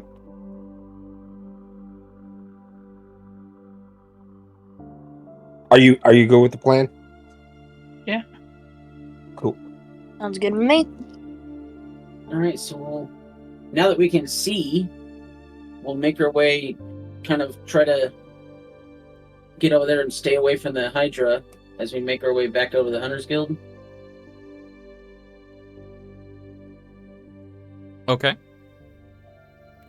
So you attempt to make your way over to the Hunters Guild. I need everybody to make a dexterity check for me. I need to see how well you're able to walk through without dealing with any of the holes or the Lord. hives. Oh God! Jeez, guys, come on. Plus Mouse is 7 good. and I get a 9. I mean, does Light have to roll since he's flying? Yeah. Wait. Yeah. Technically, the flying Okay. would probably make that all right. Helena, I got a nat 20. So yeah, so that I would counts also as a point 2. out we can see the holes at this point. Mouse and Helena are just like skipping hand in hand over the holes. Yeah. Yep. So And then Krydak just takes a trip and just goes flat on his face. So there is a lot of debris out here. There are holes in the ground. There are burrows where you can see where the dirt has been pulled up. Somehow this hasn't been an issue in the past because you haven't seen it. Or at least you haven't That was an realized that you've accident. been tripping over it. But you're able to make it through as a group. Some of you do trip a couple of times, fall flat on your face.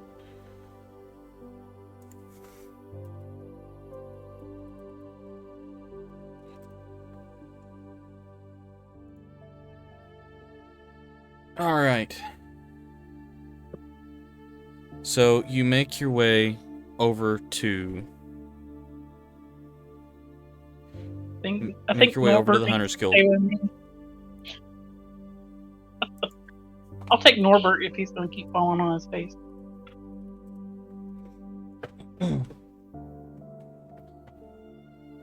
Oh, All right, you make your way over to the Hunters Guild.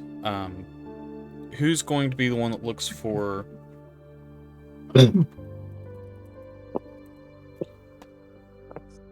Looks for someone to speak to. I think our great old perception master should do that. Okay. right. 26. 26. Okay. This is why we have you do perception checks. Yes. So looking across, the most gruff, tough-looking person that you can find inside of this Hunters Guild is a half-orc with a bow and some weaponry, a few good scars, looks solid, and kind of looks over at you confused as you've got cotton sticking out of your ears, but you can approach him if you'd like. Then I turn to Light. Carried away, Persuasion Master. Helena's shaking her head. I approach him, and I first attempt to persuade him to put cotton in his ears, just out of humor. Out of humor? Well, out of humor and Humor me. yeah, humor me. I think this will help you understand where we're coming from. Okay. So, Come on, roll high. how do you respond? Can I assist to give him advantage? Never mind, he doesn't need it. So half-orc, how do you respond? Oh. What do you mean put cotton in my ears? So there's this monster that, as it sings, as long as you can hear it, it changes what you remember. I've fought something like this in the past. I'm gonna take the cotton, put some in each ear.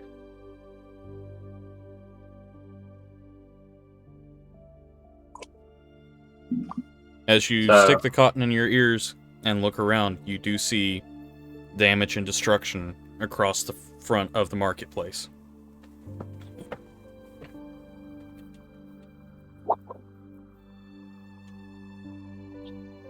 What happened Okay. here?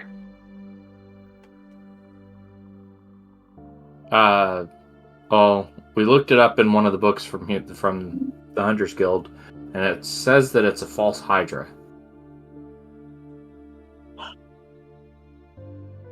That ugly beast is back? So you have experience with it. Looking at the book, you notice that the author's name is Olgan Yarrail. You son of a.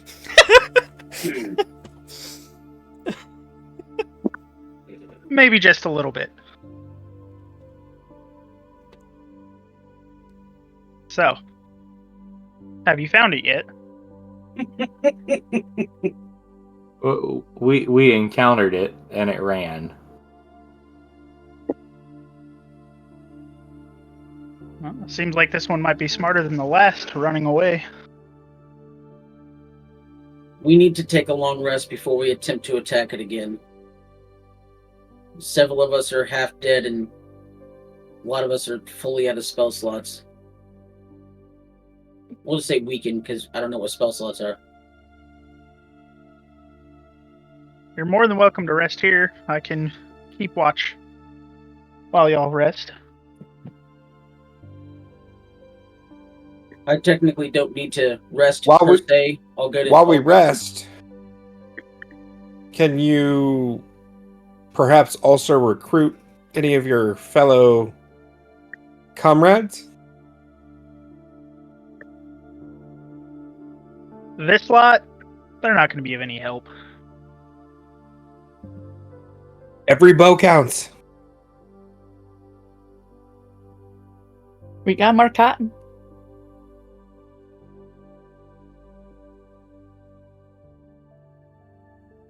By the way, I'm sorry. What was your name? Oh, my name's Olgan. Olgan Yaril.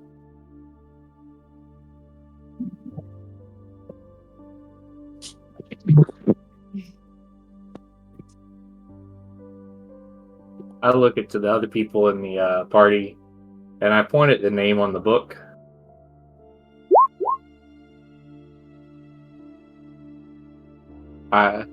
Guys, I think he knows what he's talking about.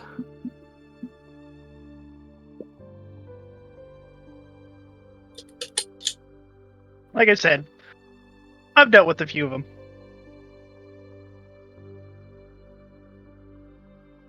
So Or at take least your one. rest. That way, we can get rid of this beast.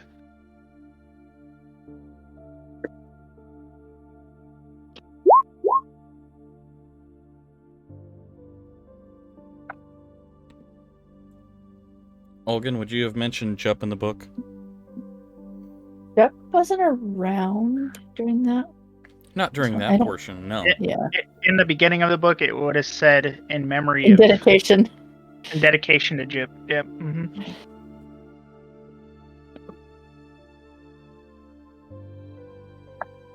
I left, obviously, a certain group of people in his care.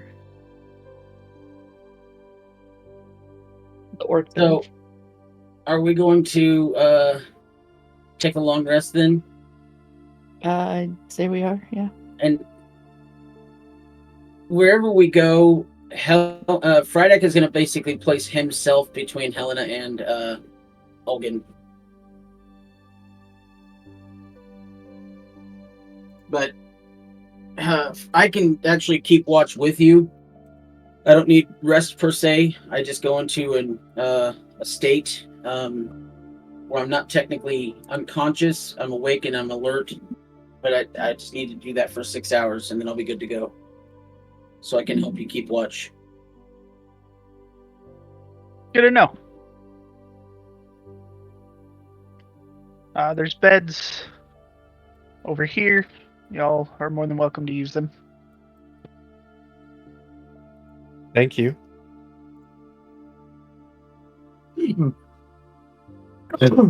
All right. So you all settle down for a solid night's rest. You're able to squeeze out a very tense full night's rest and get a full rest. Yes? I don't know about that. Helena doesn't like orcs. Oh, I know. I'm not an orc, Mm.